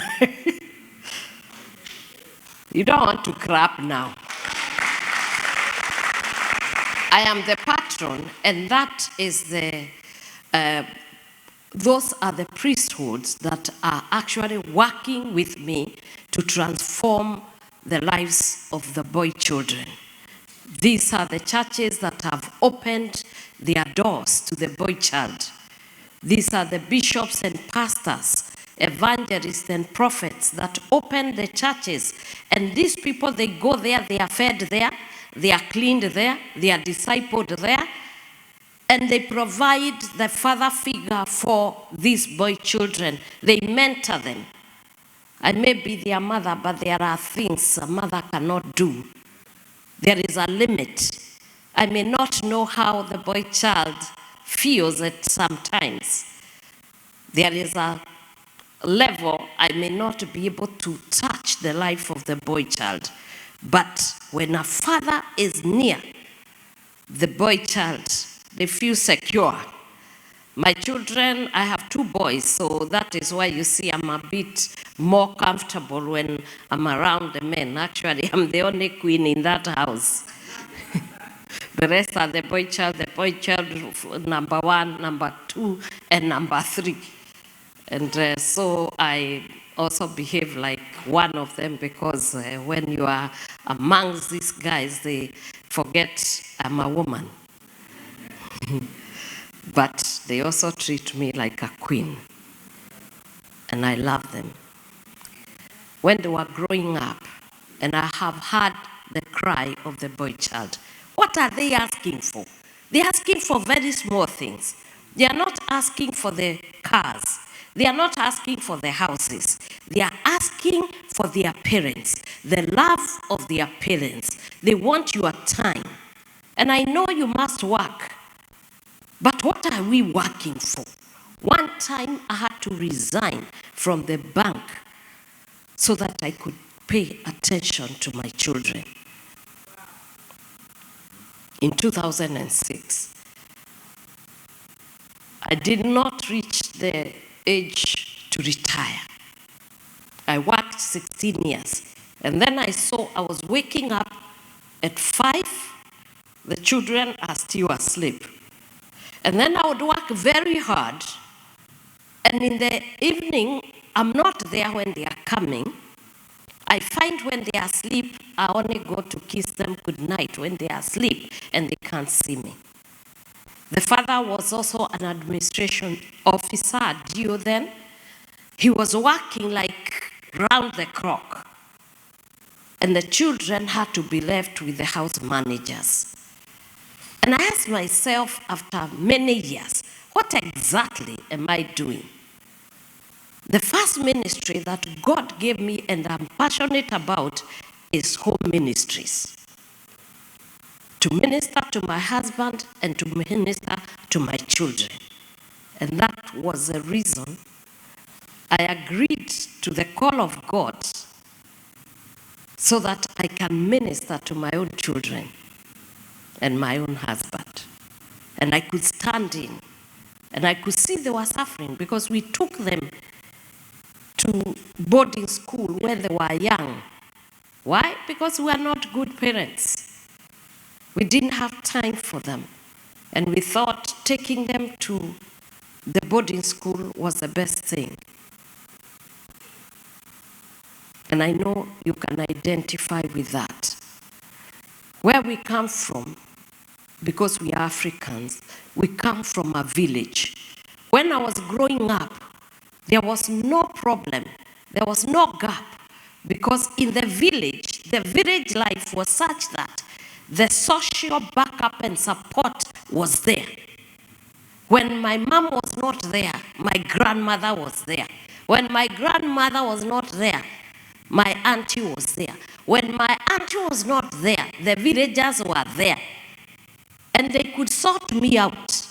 If they found me out there misbehaving, they would sort me out and my mother will come and sort me a second time. Not only that, when I didn't have food in my house, I could go to Mama Nyambura. I could go to Mama Maina. I could go to any house, and any house was my house. When we didn't agree with my mom or my dad, I could go to report them to my grandmother. And therefore, the stresses of life were not like the stresses today. Right now, because we went through very hard times, we thought we were going to change it by working very hard, not giving time and attention to our children, but substituting with things. So our children have not seen that parenting where you are either coming and you are busy, you are sitting in the house, but you are busy working, and they feel like a bother. And I think that's some of the things that I have picked out when I went to the streets and found young men out there, rejected, in oblivion, hopeless, without their dreams already dead, and they are out there. You see them. And many of us, because you don't have a burden or a calling about them, they are just statistics. They just go there. They are just figures that you see around there at the at the shopping center, littered across the parks, and they look like just rubbish. Others are moving in the estates, carrying gunias full of plastics. They are trying to make the ends meet, but we don't pay attention. But many of you, when you go, perhaps you don't see them, but you don't know they see you. And they pray and they wonder whether there's someone who can hear the cry. And the majority of those are my boy children. They die in the streets, they are hungry, they are famished. When we have food in our houses, they don't have clothes, we cannot even give them, and we are busy driving very big cars. And when they approach, we roll the window. That's how I found out my mission and my assignment to the boy child. I was working with the cooperative bank, Bell Bottom House in Nairobi, and I used to pass through the Uhuru Highway. And every day as I went, especially behind the poster there, I think the speed posts, booths, they used to be there, very many of them. And then Aga Khan Walk, they used to be there. You go where you are parking, you find them there. They help you to park the cars and you give them a few coins. From there you found them on the Uhuru Street. And some of them were very messy because they had stuff that they would smear your car if you did not give them what they asked you. And so people dreaded the lights at Wakulima House. I don't know how many of you are witness to that. And so, because we used to roll the windows down up, one day I just decided to dare and ask myself, even the one, every time we see them, even our children will say, roll the window up, roll, they are coming, they are coming. And one day I decided to just roll it down. He had that stuff, yes. And when the window went down, he froze. And I asked him, my son, what is the problem? He said, I hate them. I said, who? These people here. Why? They are always prejudiced against us. They think we are thieves because we are dirty. We are only hungry. We want food. And I asked him, so what do you want today? He said, I'm hungry. That is why I'm carrying this. You think we love this? It's Mary. And so, by God's grace that day, I had bread and milk I was taking home. So I took the bread and the milk I gave him. You should have seen the smile. That boy had the whitest teeth I'd ever seen. And he was handsome. And from that day, we became friends. And they used to call me Mom. And they are the ones who give me the Mama Boys title. They would escort me. They would escort me from Wakulima. They watch over my car until I go to Nakumat Mega when it was there. And from there, I decided I was going to be their advocate. I was going to be their crusader. I will speak about them and I'll do something about it. It is one thing to speak about it. It is another to just be sympathetic. But the best thing you can do is transform one.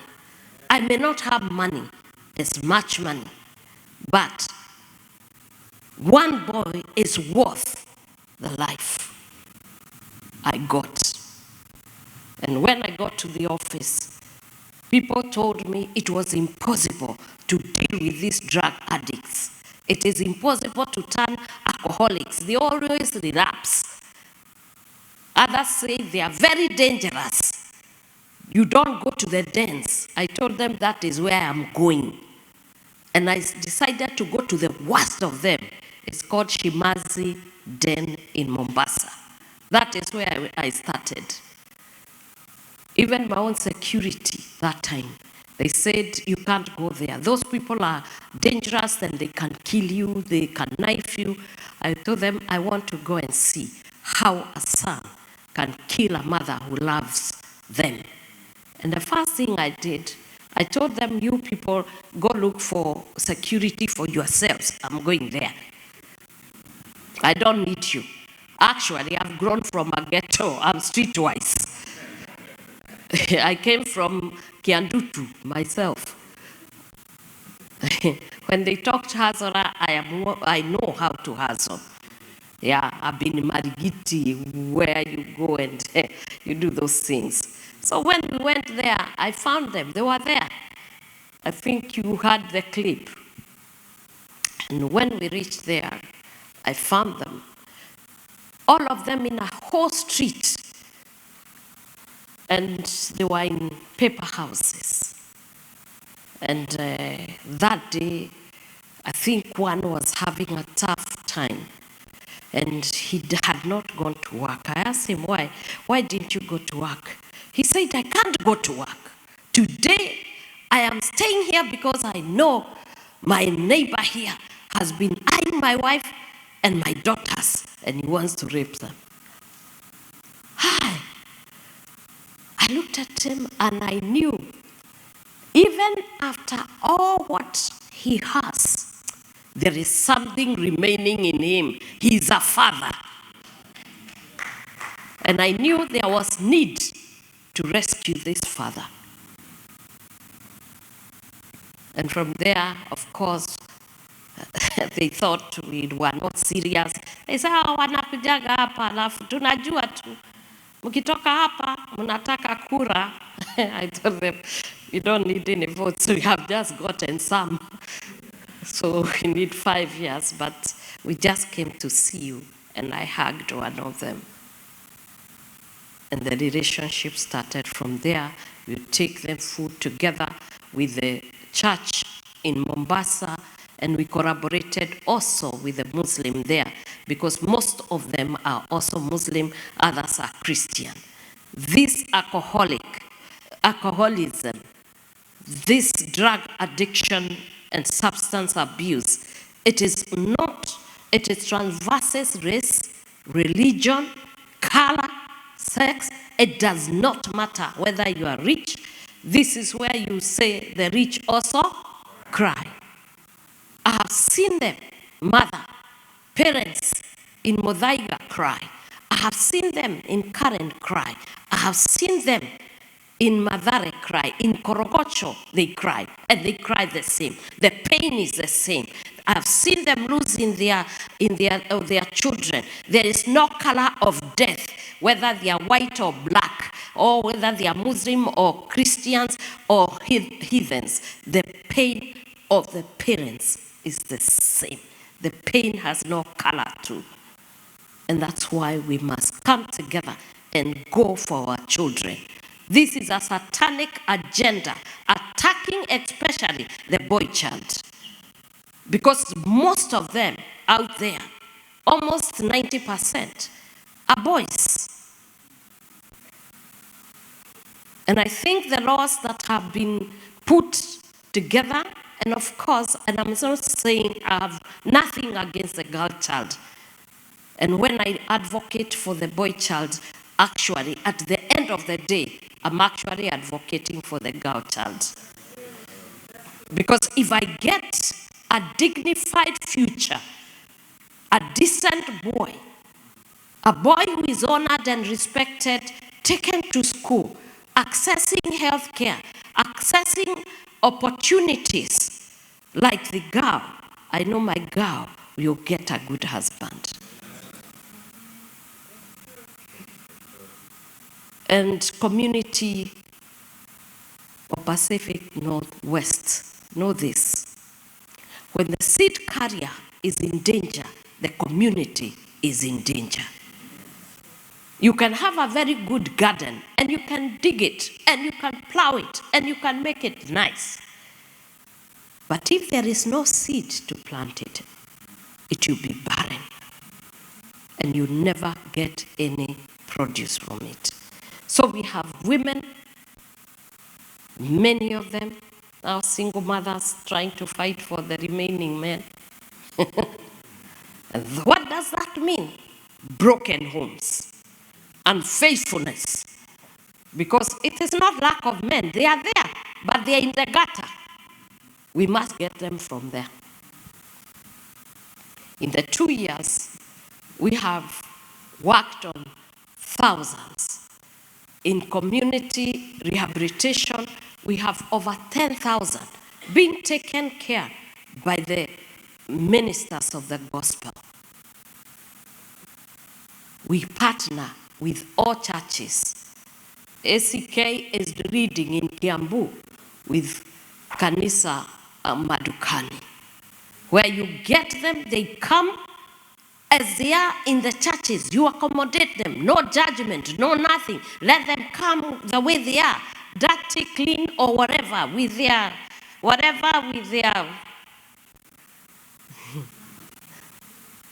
let them sag the way they want, but let them come. Love on them, clean them, speak to them, mentor them, and change their lives. One life for heaven. If today I preach, and I do preach, and you get saved, heaven stands in ovation because somebody has come into the kingdom. How much more a mother whose child is lost and out there? And with that community rehabilitation, in those 2 years, we have had 10,000 out of the streets. And what are the churches doing? They are engaging them and skill training to be self-employed, because there are no white-collar jobs. And some of the people you see there, they have even degrees. Agnes, we had one with forensic science. I don't even know what that is, but it sounded big. And when I talked to that person, he was in the gutter. And from the judgment of many, he was there because he's a thief or a robber. He wasn't a thief. He wasn't a robber. He was an intelligent man who had gone to school. The parents had sold everything. And after that, he went back to his mother to eat from his house. He couldn't take it, so he went to the streets. And the dynamics of a city are something else. So he went there, and there was no food. He could not be accommodated. There was no village like that we used to have. And so he started with glue to be able to sleep because he did not have food.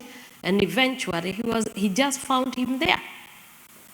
And many more stories that we had. Others were frustrations from unemployment. Others, the fees they didn't have. And they were there. They had dropped from the university at the 3rd and 4th years. And when they came and they got the love and the care that they needed, because they made a decision to come out. And Gen Zs, you must make the decision, because even if we love you and we want to do the rehabilitation and we want to love on you, you must make the decision to change your lives and to walk and validate, have your dreams validated. And once they went through the rehabilitation, which was both medical, we did psychosocial, spiritual. We had bishops who would come to the center and sleep there for a week. They leave their homes. They come to sit with these boys. We had others who contributed. They fed them. We had psychologists who offered and volunteered to speak, psychiatrists. very high caliber. They came and they partnered with us. And 1,200 graduated from our rehabilitation centers. If you go to the YouTube, you will find them. We bought them suits. And one day when they came to Karen, they found we had cabinet. They were ushered to the cabinet room.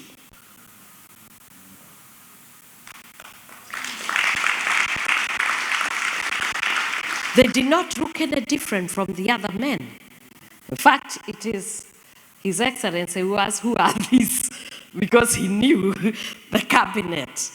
So he asked, who are these? And then he remembered we were having a function for them of graduation. And that day you should have seen those men having been given their identity back and their dream and their hope.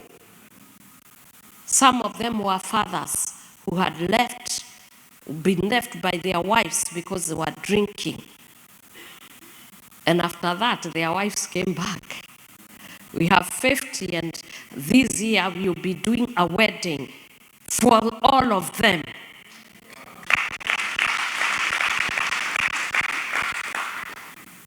Those are the ones from the street. Others in the area of Bomet, we had policemen and chiefs who came because they were also having that problem. And today they are crusaders who are going there and mentoring and speaking and sensitizing the other boy children. And therefore, those people you see there, one day Jesus spoke to the disciples and said, let us go to the other side. And when they went, they found this dirty man who was living in the graveyard. He was looking like this homeless and those boy children of mine.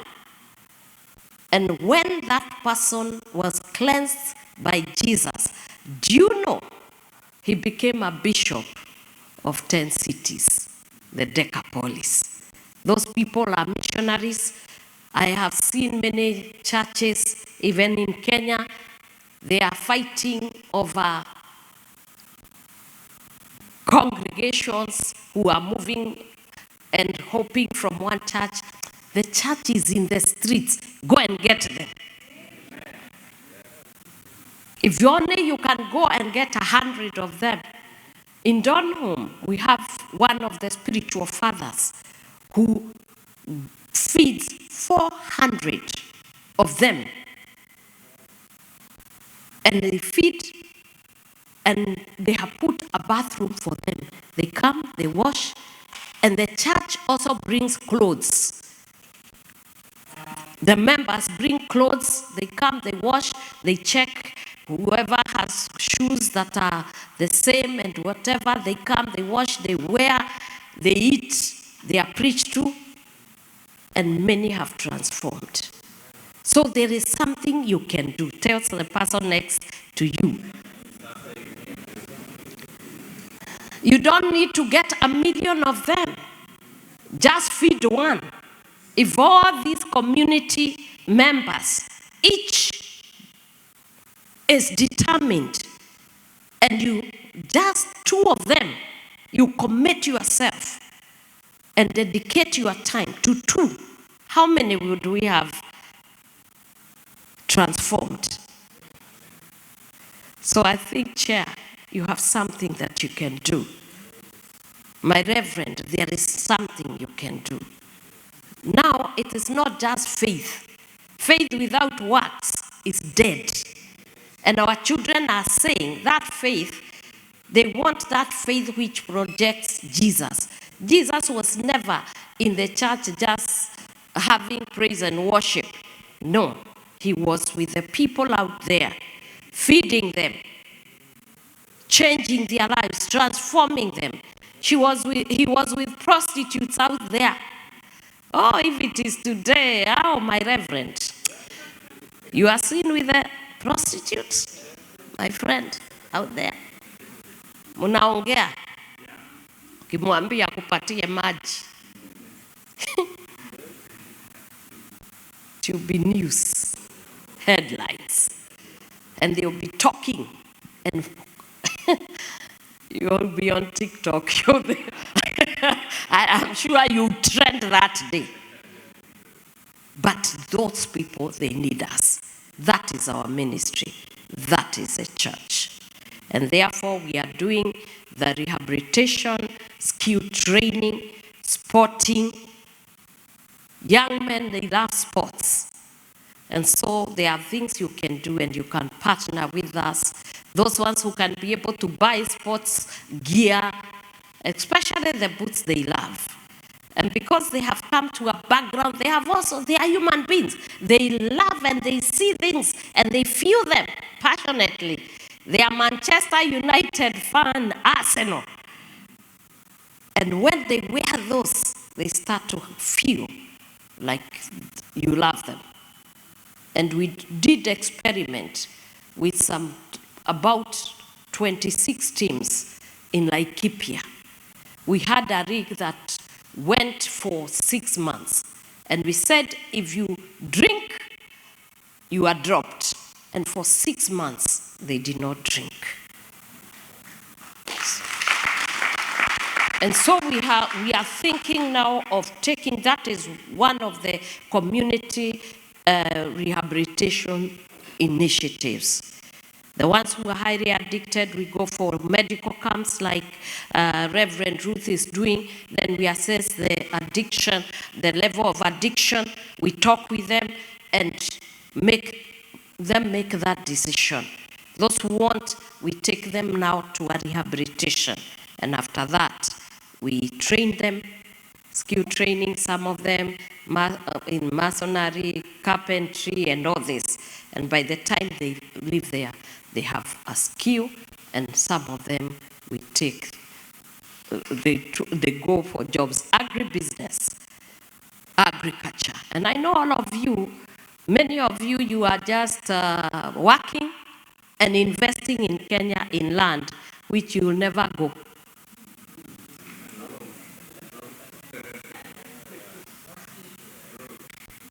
But you can do something. You can allow them to go and farm there and return some of the money they make to you. It will be a business. It's called investment. So if you can be able to fund them, they do beans, they do all this, and when it is sold, they get a percentage, you get your percentage. That means your investment, you start to gain value.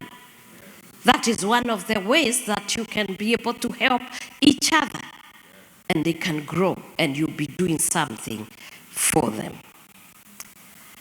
I don't want to tell you very many things, but as Mama Boyce, I can tell you, I will be the advocate. I'll crusade for them. And one of these days, I know, we will have affirmative action for the boy child. Because male and female, God made them and blessed both of them. And they should never be separated. Let them go to school. Let them also enjoy living on this earth. That is why I've been watching and making sure my boy children are treated well. To the ones who came here, I want to encourage you with these words. They are found in Jeremiah 29, verse 5. And it says, you came here. And when you came here, you came to the land of opportunity, and you knew it was the land of the free. You are going to stay here, and you are going to thrive here. Many of you are already thriving, but you will increase here. This is what God talked to the children of Israel who had gone to Babylon. And he says, thus says Jehovah of hosts, the God of Israel, unto all the captivity, whom I have caused to be carried away captive from Jerusalem unto Babylon. Build ye houses and dwell in them, and plant gardens and eat the fruit of them. Take ye wives and beget sons and daughters, and take wives for your sons, and give your daughters to husbands, that they may bear sons and daughters, and multiply there, and be not diminished. When God is speaking, He's not speaking, you girls, you men. He says, men and daughters and I prophesy that you are going to multiply, increase, and possess this land. It is your land. Those who are fearful, don't fear. This place, God sent you here, and He's the one who was speaking to His children, and you are God's children. And as you do that also, care for one another, and more so your children. Do not forget, don't work so hard to a level the children whom you are working for, you lose all of them. Have time with your children. Speak to them, love on them. Motikamete maritwa moru. Motikamere matigashenjia, motikamete arevi. Change the language. Remove all judgment. Don't stereotype. It is not every boy you see wearing even the earrings that are bad people. They are good people. And I can tell you, I love being with them. Because when they are in their natural environment and they know you love them, they are good people. Very good. In fact, they are better than, I will not say than you, but they are good. Yes, they are good. So anyone who wants to partner with us in Kenya now, I've seen the crisis is bigger, because even now I have to start thinking what I do in Washington. I've just been challenged. So I'm going to speak to the truthful man, and I'm going to ask him whether he can allow me to be a member here. And if he can, perhaps he can buy me some land and a house here.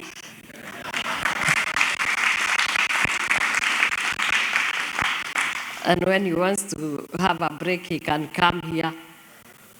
But he allows me once in a while to come and be able to be with my boy children. Is that okay? I can see you there. Now you can come and hug me.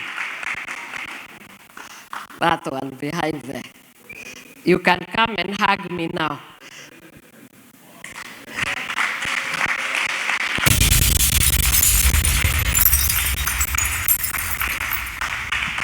I heard you. I could feel you. Thank you so much. I feel you. Thank you. And I want you to speak to your kind. Tell them there is a hope. Tell them not to give up. Tell them there is a mother who is praying for them. And tell them I will be there.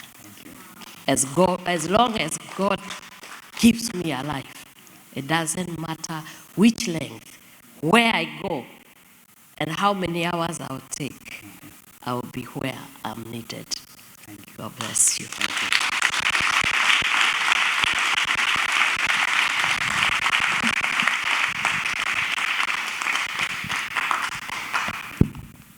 You know God hears the cry of a boy child. Hagar was there crying, crying, crying, crying, crying. God did not respond. But when Ishmael cried, God came down. And there was a well for him to drink. I can tell you, God loves you.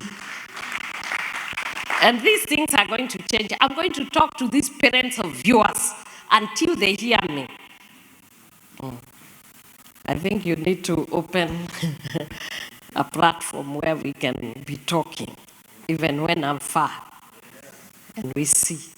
And those of us who God has endowed, we can have a house where these people can meet and we can feed them. And we go there, dedicate time out of your busy schedule. Assign yourself some space and time and go and speak to our boys. Those ones who are maybe being brought up by a single mother, can the men who are there have time with the boys?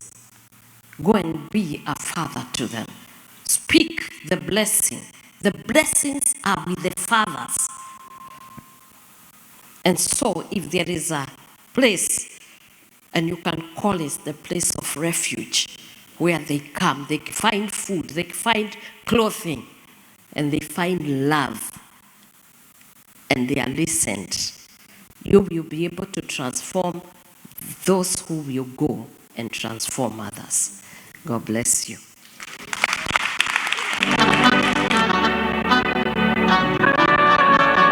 I think we can do better than that, Seattle! Asante sana, you may take your seats. Mama boys, thank you so much. And just to let you know, I own a home somewhere in Northeast Tacoma, very safe area, and next we have a house on sale, so please come and be my neighbor. Bwana asifiwe. Do we welcome Mama boys in Seattle? She can afford 5-10 houses here, and she's gonna be my neighbor, so see me if you wanna talk to her. Tell Truthful Man we love him, and we want him here too. Next time, usimwache, come with him. Ladies and gentlemen, it has come time we hear questions and answers. Our time is so much gone, but we will have few questions. And Mr. Tony, you lead us through this session.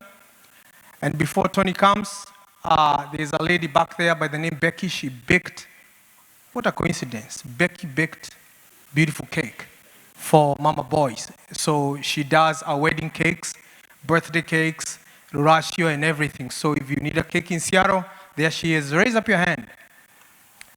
And I believe tuko na wafadhili wengine. And we have other community members.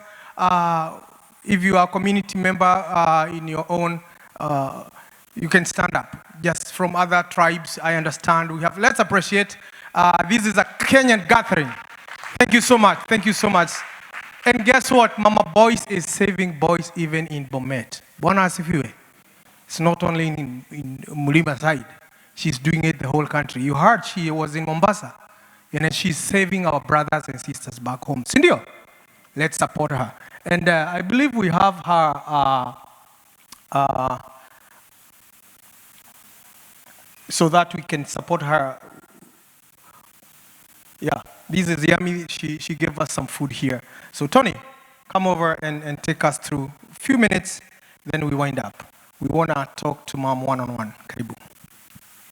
What's up, everybody? What's up? Habari zenu? Mbona mmeboeka? Simameni kidogo bana, tuchangamke. Simameni tu kidogo tu, just a little bit. I want you guys to just cheer up. Right? All right, all right, all right, all right. Just make 2 steps to the front. 1. And another one. Okay, 1 to the side. 1 to the other side. Okay, let's do it in a more organized way. 1 to the right. 1 to the left. 1 to the front. 1 to the back. All right, thank you very much. You can sit down. Thank you so much, and God bless you. So, before I take you through this segment, which I'm going to do very, very fast, my name is Tony Shira. I'm the Kenyan marketing lead for Lemfi, a money transfer company. You can see all the benefits that we have for you people on the screen.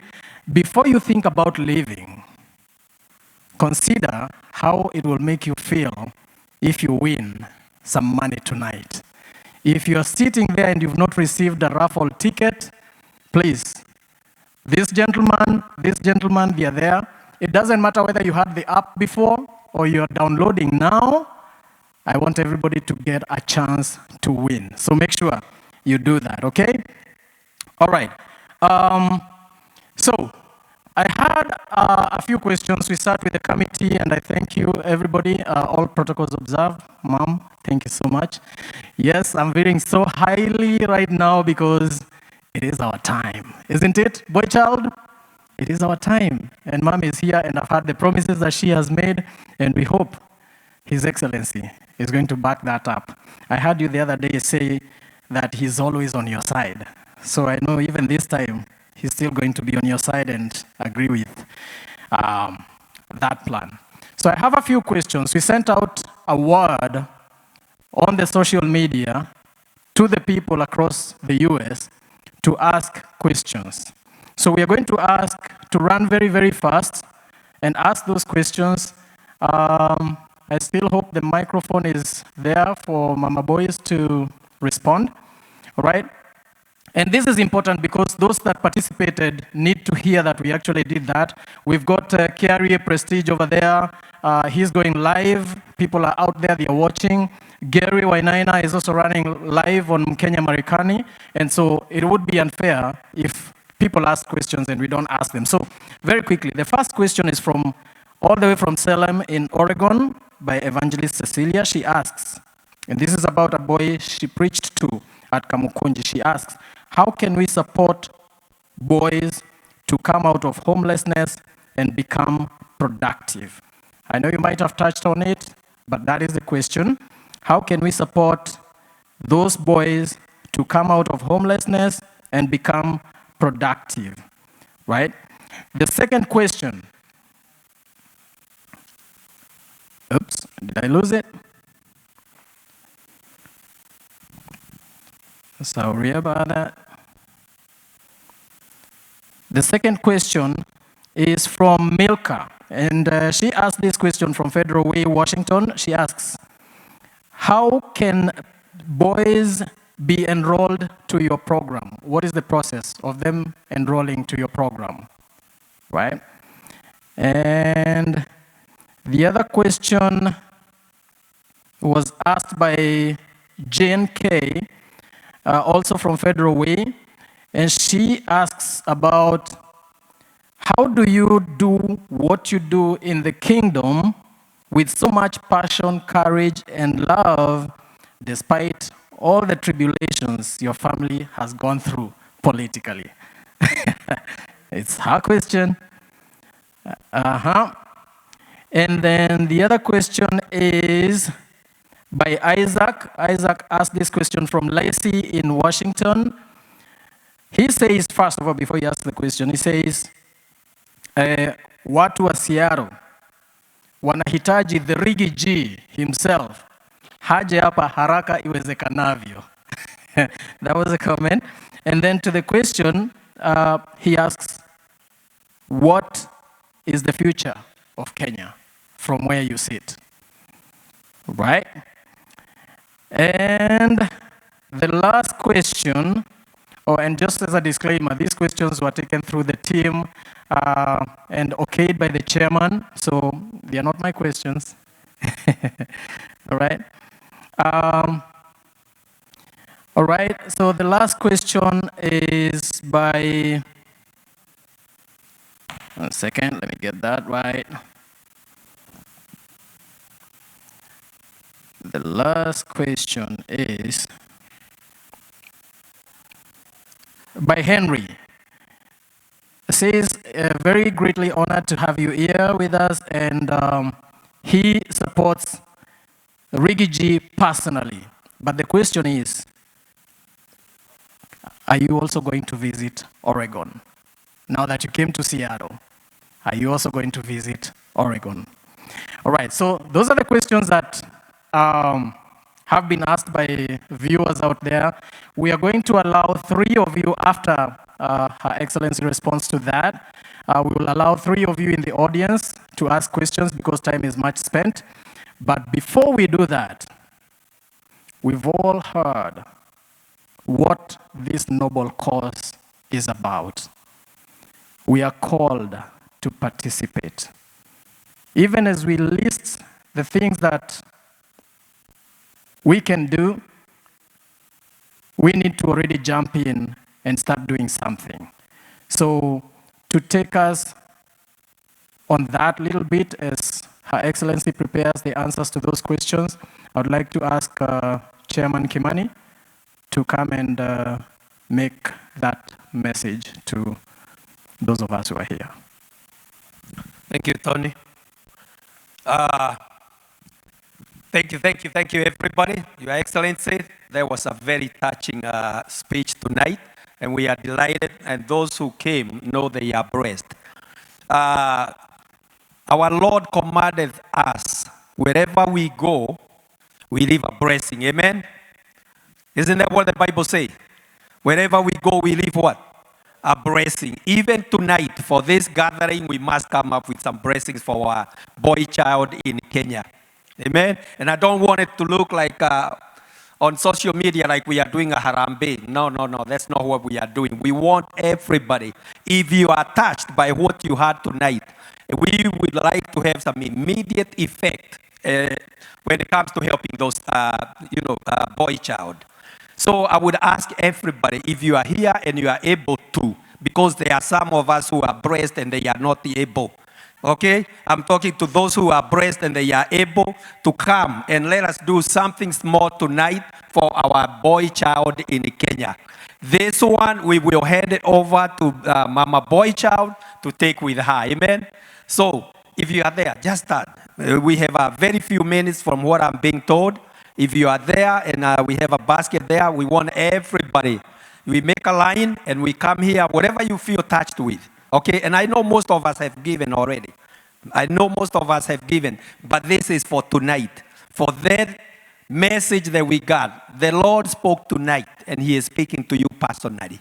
So we want you to be to just come here. Let us bless somebody in Kenya, all the way, the boy child. So when Mama Boy Child goes back, she would be able to tell them, on my last night, I met with the people from Seattle. I met with your brothers and sisters, and this is what they offered.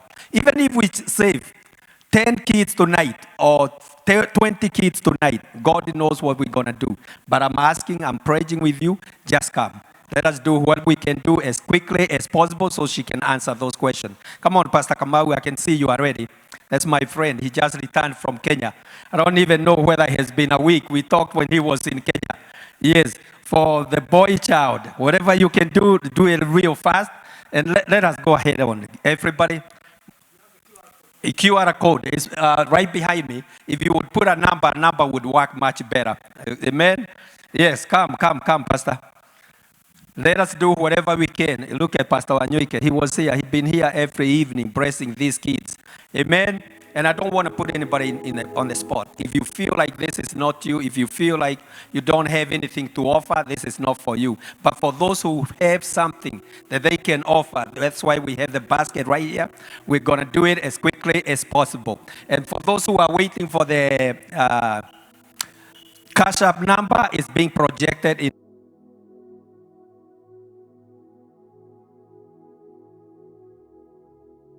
Very much. Just come. Let us do this in about 10 good minutes. About 10 good minutes or less, just come. And the Lord will bless you. You are already being blessed. You have already been blessed. Just come. This is for tonight. So we're going to send something tonight to the boy child all the way back in Kenya.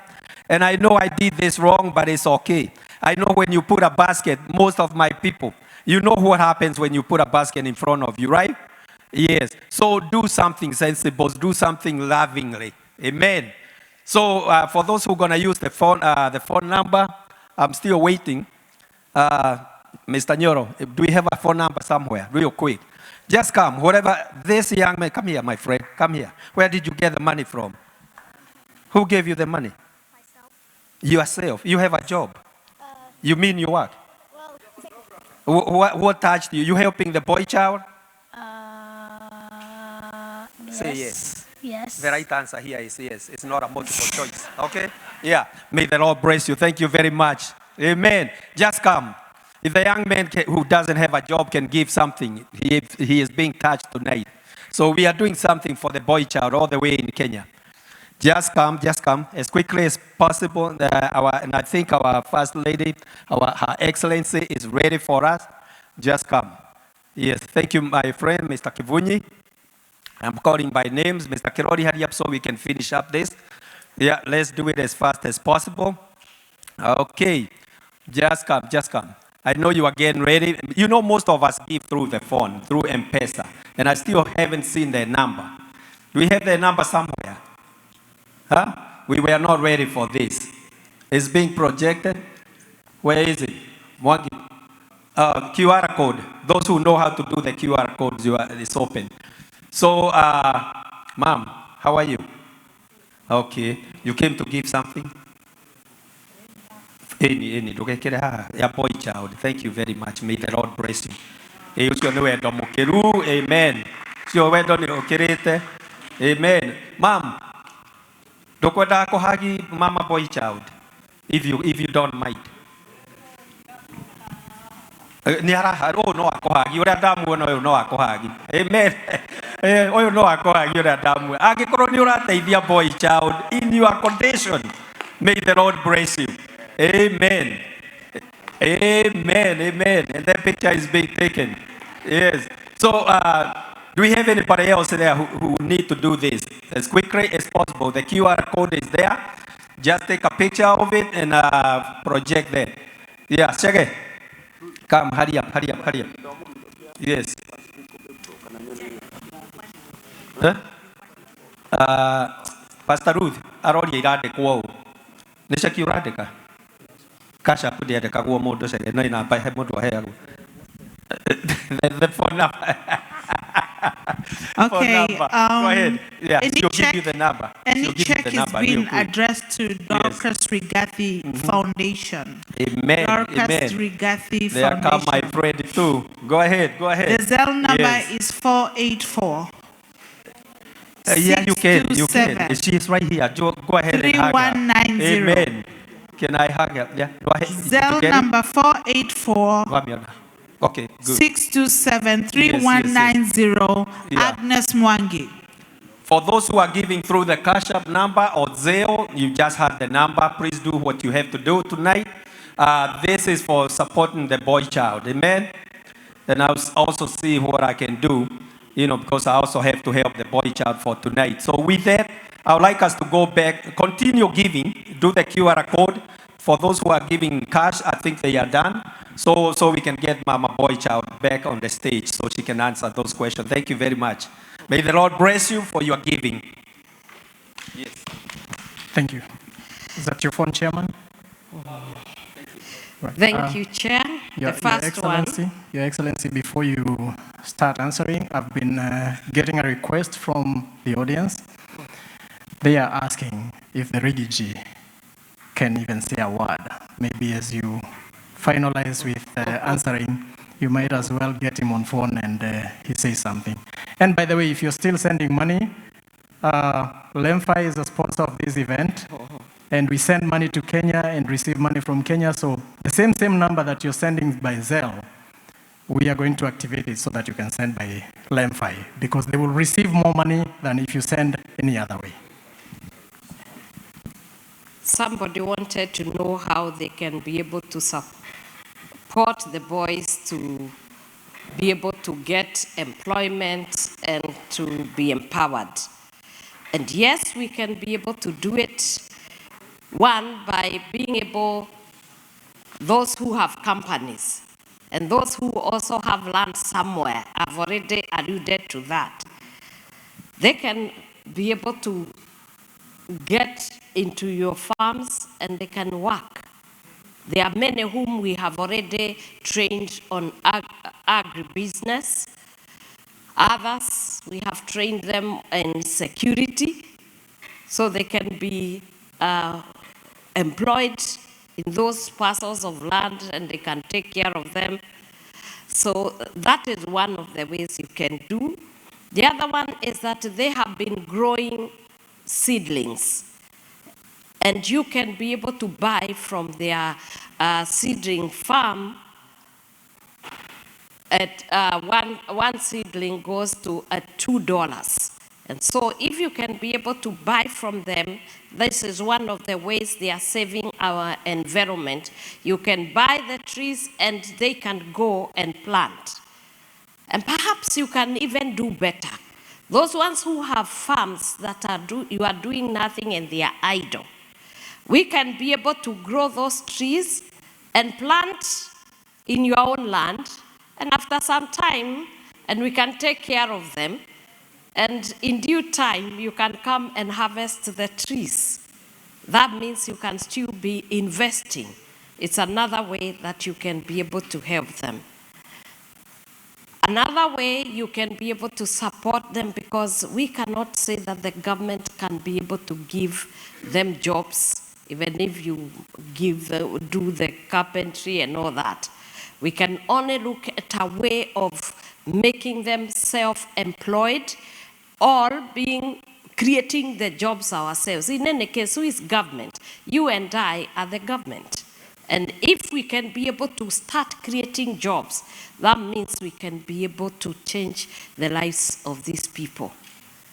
We can train them. You can pay for their training. We are training them on making shoes. And that means that they can start making and supplying shoes to the schools.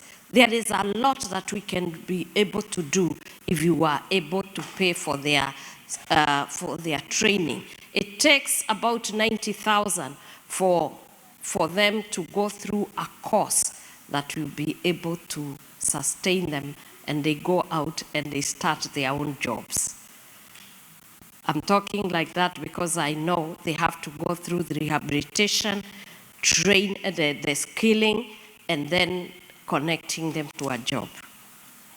So that is one way of empowerment, and also taking them through the healing program. And you are asking, how can they enroll in our program? Many of them actually know you go through the churches, or when we have the medical camp, they can come and we can be able to enroll them. There is also the opportunity that we are doing, that we get the money and we are able to sponsor them to go for the job exports. And yeah, so if today there is an opportunity here and you know how and where we can be able to get jobs, we can see how we can put money together and we can send them and they can come and work.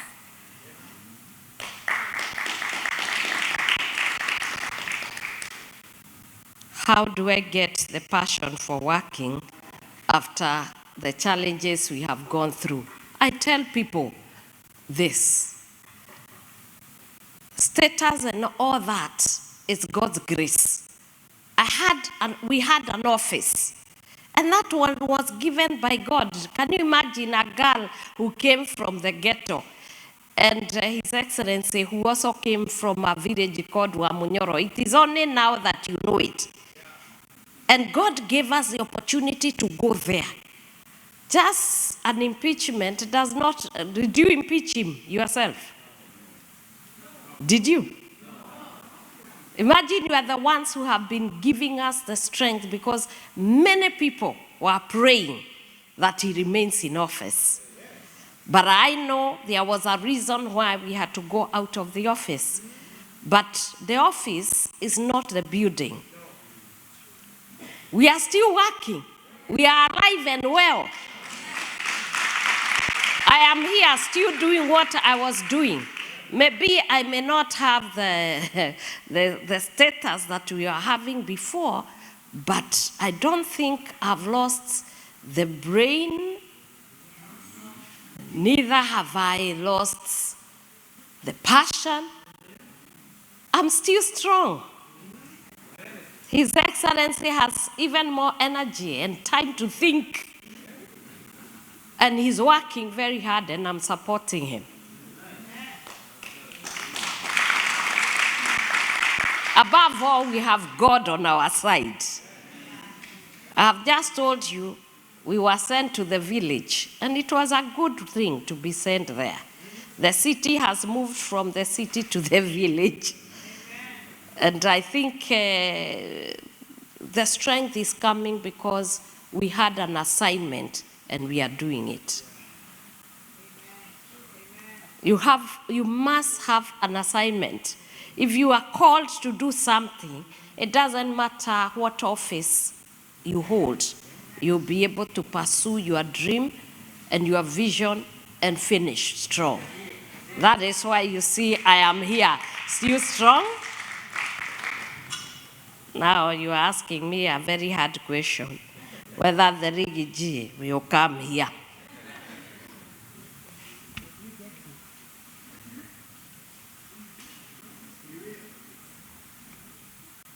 I think all you need, I hear God always say, ask and shall be given unto you. I'm sure perhaps if he's not in a meeting, he's watching. And he has heard what your request is. And my prayer is that he'll start with Washington.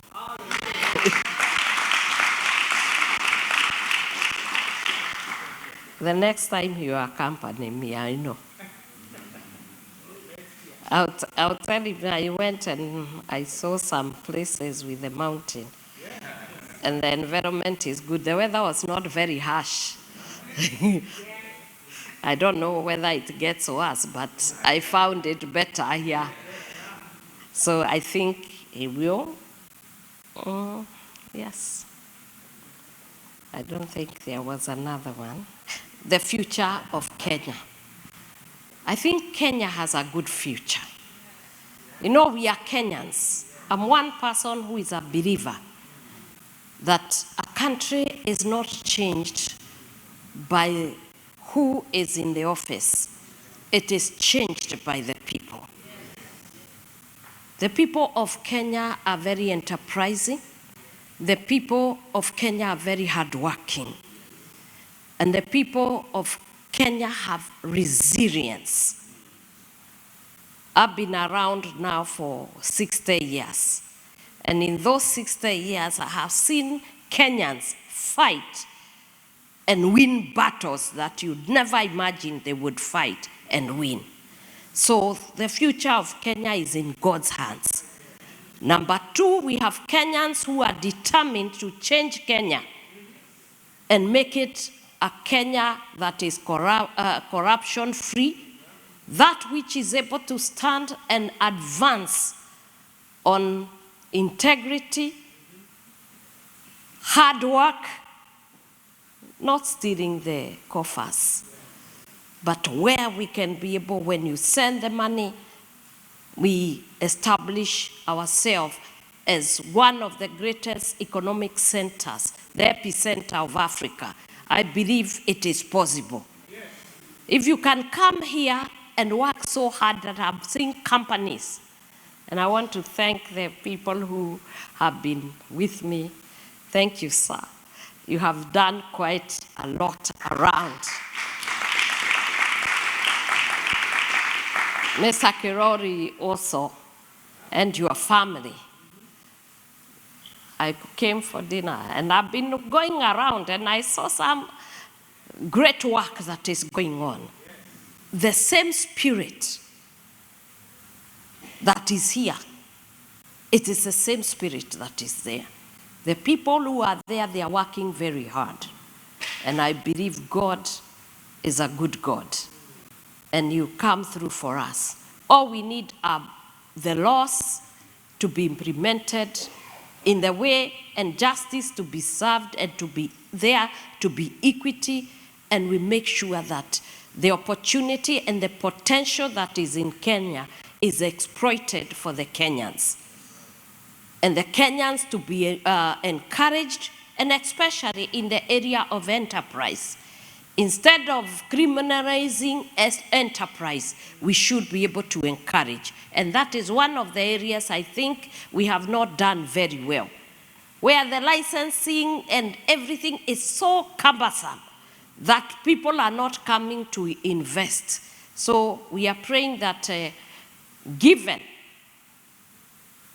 maybe the next level that we should be able to make Kenya the best place for investment.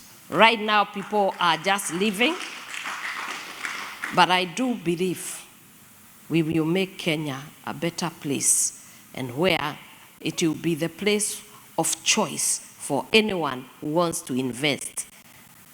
Our climate is good, the flora and fauna. Kenya is just beautiful. The people are also enterprising, and I believe Kenya has a great future. Yeah. You could have come all those miles here and you are succeeding. What about there? There is no snow, no harsh summers. Everything is very good. So I believe together with you and ourselves, we will invest in our country, and it will be a good country. God bless you.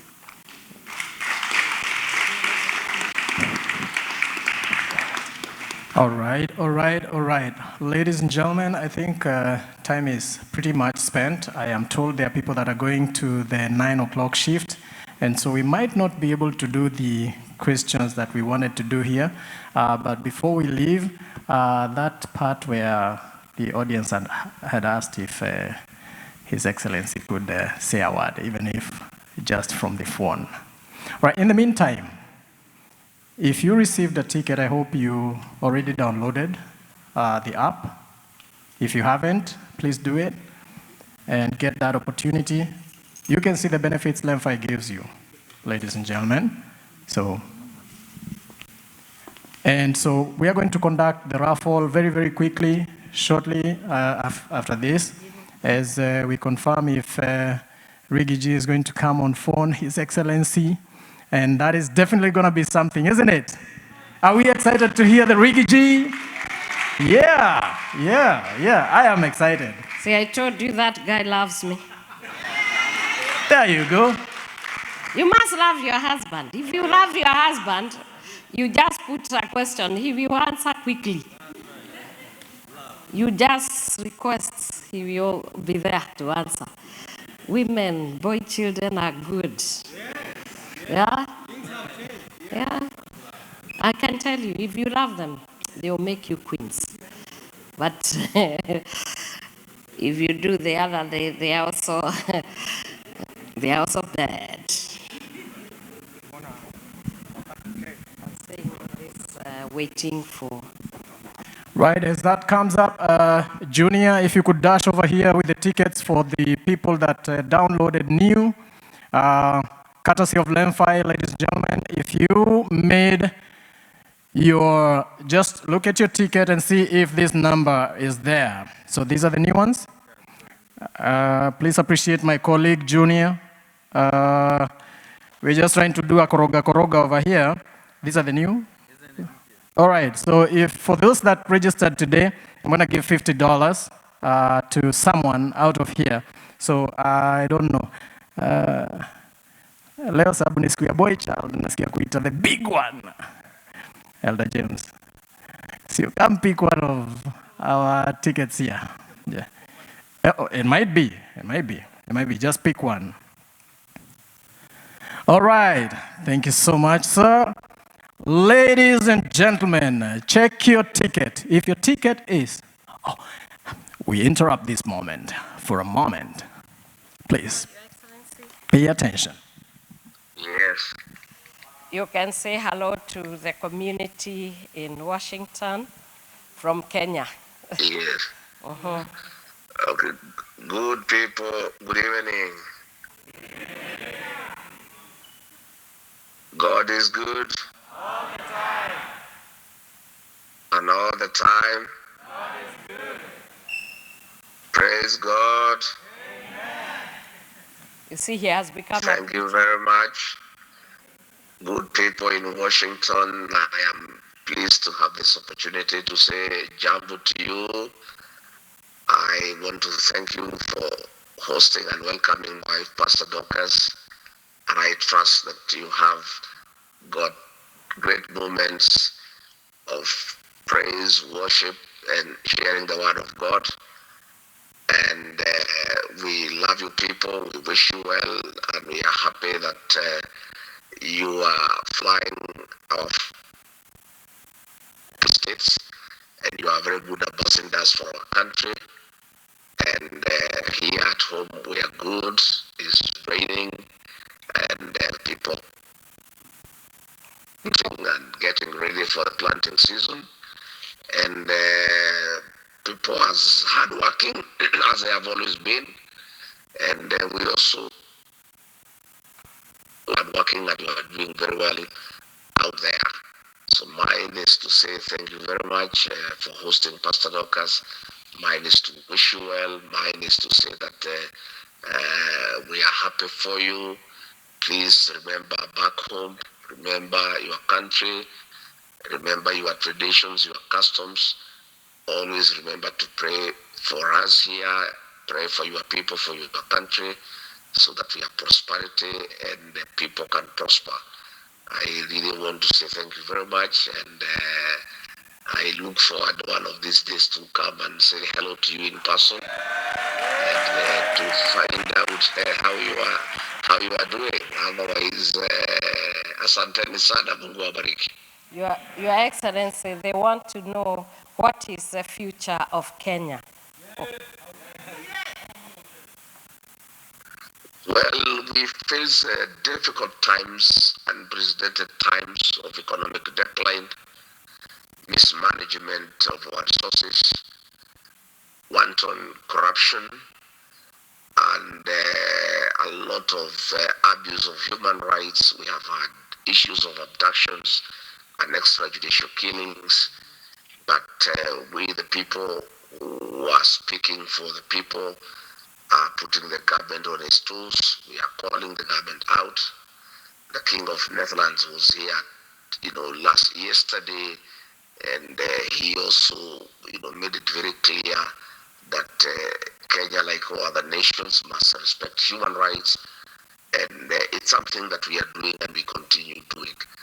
But there is hope that people are very resilient and people have a lot of endurance. Our people are very hardworking, they are very determined, and in the fullness of time, all these things will be sorted out. But God has given me and others the opportunity right now to speak for the people, to talk for them, to call the government out, to point out the evils in society, and to say what is right and what should not happen. And it's bearing fruit because abductions have to a great extent stopped, and there is a bit of freedom. People are now able to speak to each other, and people are able to speak openly. But it's a process, it's a long journey. The attainment of full democracy is a process. It takes time. But Kenyans are hopeful, they are good, and we are giving them hope, and things will get better. We have no doubt in our mind that things will get better as we move on. Thank you very much, Your Excellency. Thank you, asante sana.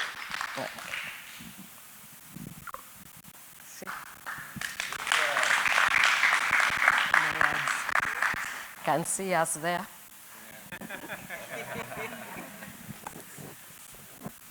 Thank you so much. Ladies and gentlemen, one more round of applause for Her Excellency. You can do better than that. One more round of applause. And now one for His Excellency, ladies and gentlemen. Asante sana. Asante sana. So right after this, we're going to go straight to cutting the cake, and this event will be over. But before we do that, courtesy of Lemfi one more time, I have already been given the ticket winner, and check your ticket number. If your ticket is 3977223. Are you there? Give her a big round of applause, ladies and gentlemen. Please, as she comes up. She just downloaded the app today. Yes. Let's confirm that. Let's confirm that. Most definitely, congratulations. We'll get in touch with you right now, and I will tell you how you're going to get your $50. Thank you so much. Give a big round of applause, ladies and gentlemen. That's our winner for tonight for the new sign-ups. All right, koroga, koroga, koroga, koroga, koroga, koroga, koroga, koroga. Nataka kuita mwingine mkubwa, another boy child. Mchungaji, Reverend Wanyoike, please. Please. This is the day for the boy child. We must celebrate. Celebrate this big boy child. Asante sana. Koroga, koroga. Unajua mahali kuna kasisi, hakuwezi enda vibaya. Aha. Thank you very much. All right. As we said, whether you had Lemfi before or you got it today, you all stand a chance to win. Another $50 courtesy of Lemfi, ladies and gentlemen, if your ticket number is 3977230. Are you there? 3977230. If you're not there, we're going to pick someone else. Sindio? Sindio? Ndio tusiende kutafuta mtu. Aya, wacha tuite huyu ambaye aliwacha kukata maji. Mpigieni makofi bana. Huyu aliwacha kukata maji, bro. Hata mimi niliwachanga 2018 Feb. 2018 Feb, bro. Wacheni kukata maji. Chukua tu moja, patie. Koroga, koroga, koroga, koroga, koroga. Aha. All right, very quickly, ladies and gentlemen. Ticket number 3977213. Yeah! Give a big round of applause, ladies and gentlemen. The lady in red. You're looking so very good. Congratulations. Stand here. Let's see. This one is so balanced, eh? It is legit. Congratulations, ladies and gentlemen. Give a big round of applause. Asante sana. All right, I'll tell you how you're going to get your prize. Thank you so much, ladies and gentlemen. When you support us, we are the only app that is in where the community is. Invite us to your weddings. We will bring you some gift. I'm serious. Invite us to when there's a harambe for whatever. When we've lost someone, invite us. We will come. We will participate. Do me a favor. Wakati mnasema you can send me money, stop saying tuma na Zelle ama na Cash App. Mshaiwaona kwa harambee zenu? Have you ever seen Cash App people in your events? Have you ever seen Zelle people in your events? But we are in your events because we are part of this community and we believe in where we are going. Thank you so much. Tafadhali. God bless you. Nizandani Marekani, raw and uncut, nikiwapasha yanayojiri yanavyojiri yanapojiri. Mimi yule wenu Tony Shiva. See you. Tumpigie makofi Bwana Mandevu. He is doing a great job. Let me fire. Tutatuma pesa na hiyo app. Sasa kuna mmoja wetu anaitwa Becky Bakers. Amejitolea, amesema Her Excellency is in town na lazima aonje keki yake. So I believe the protocol, I've gone through it. So anyway, Pastor Ruth, hii cake is special for Her Excellency. I don't know how guys you want to do it. Come closer.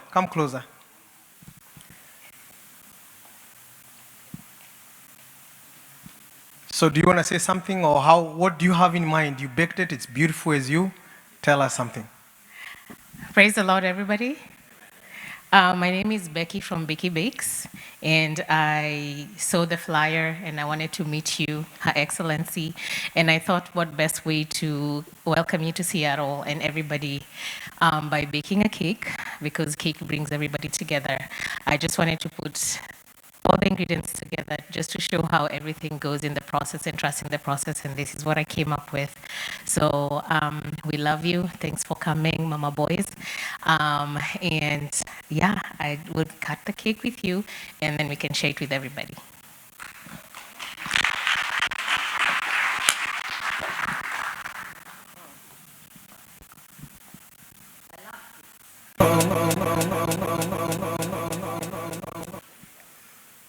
Asante sana. And if you want the best security services in North Pacific, none other than Bravo Zulu. Tumpigie makofi. Guess what?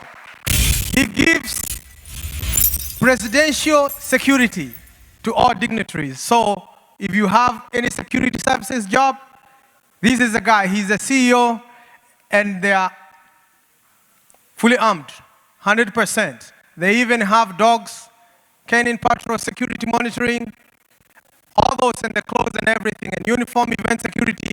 So please don't forget Bravo Zulu, Bravo Zulu. Okay. I believe, Becky, some ladies can help you so that you can share the cake with everybody else. Asante sana, asante sana. Wow, what an honor to be served by Her Excellency. Asante sana, Mama Boys.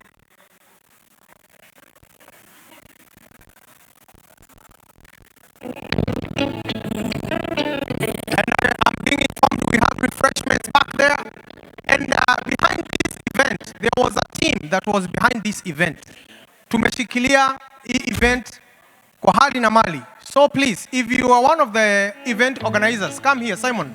All those people who burned midnight oil on Zoom and everywhere meeting, let's come to pick a picture na mama. All the people who were behind this planning event ya Mama Boys, please come over here.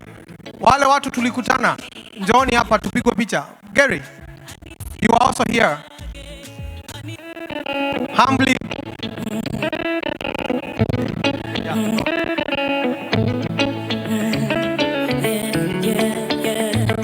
We have the team that was behind the invitation, the preparation, the stay of Mama Boys in town. Na tuko salama, tuko gangari. Mama Boys, we love you, and we will kindly request you to come and take picture with us.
Nyoro.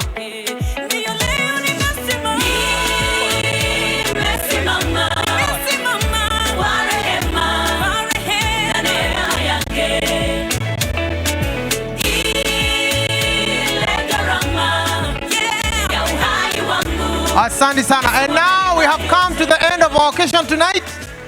If you are able to get close to Mama Boys, you can say hi before she leaves town.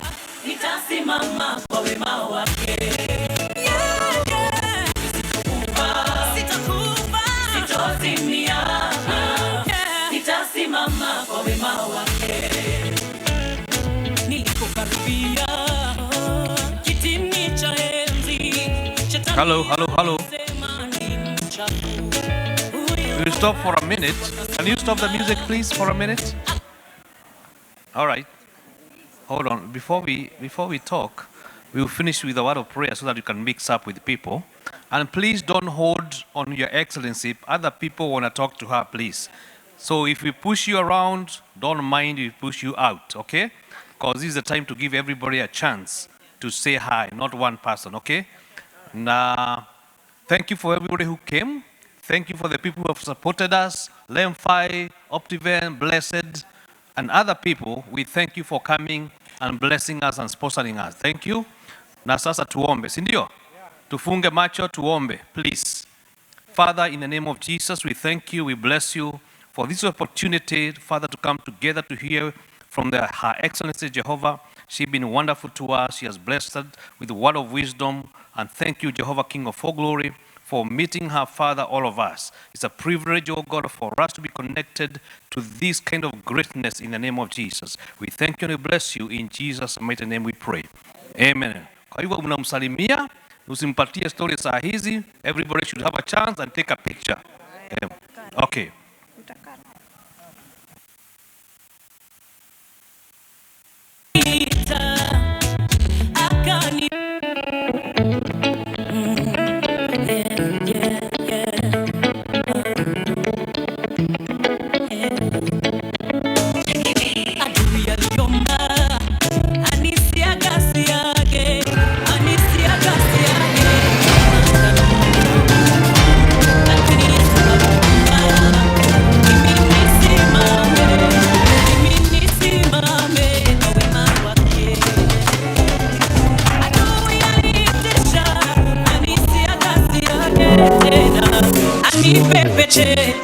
Pacific Waves Television, USA.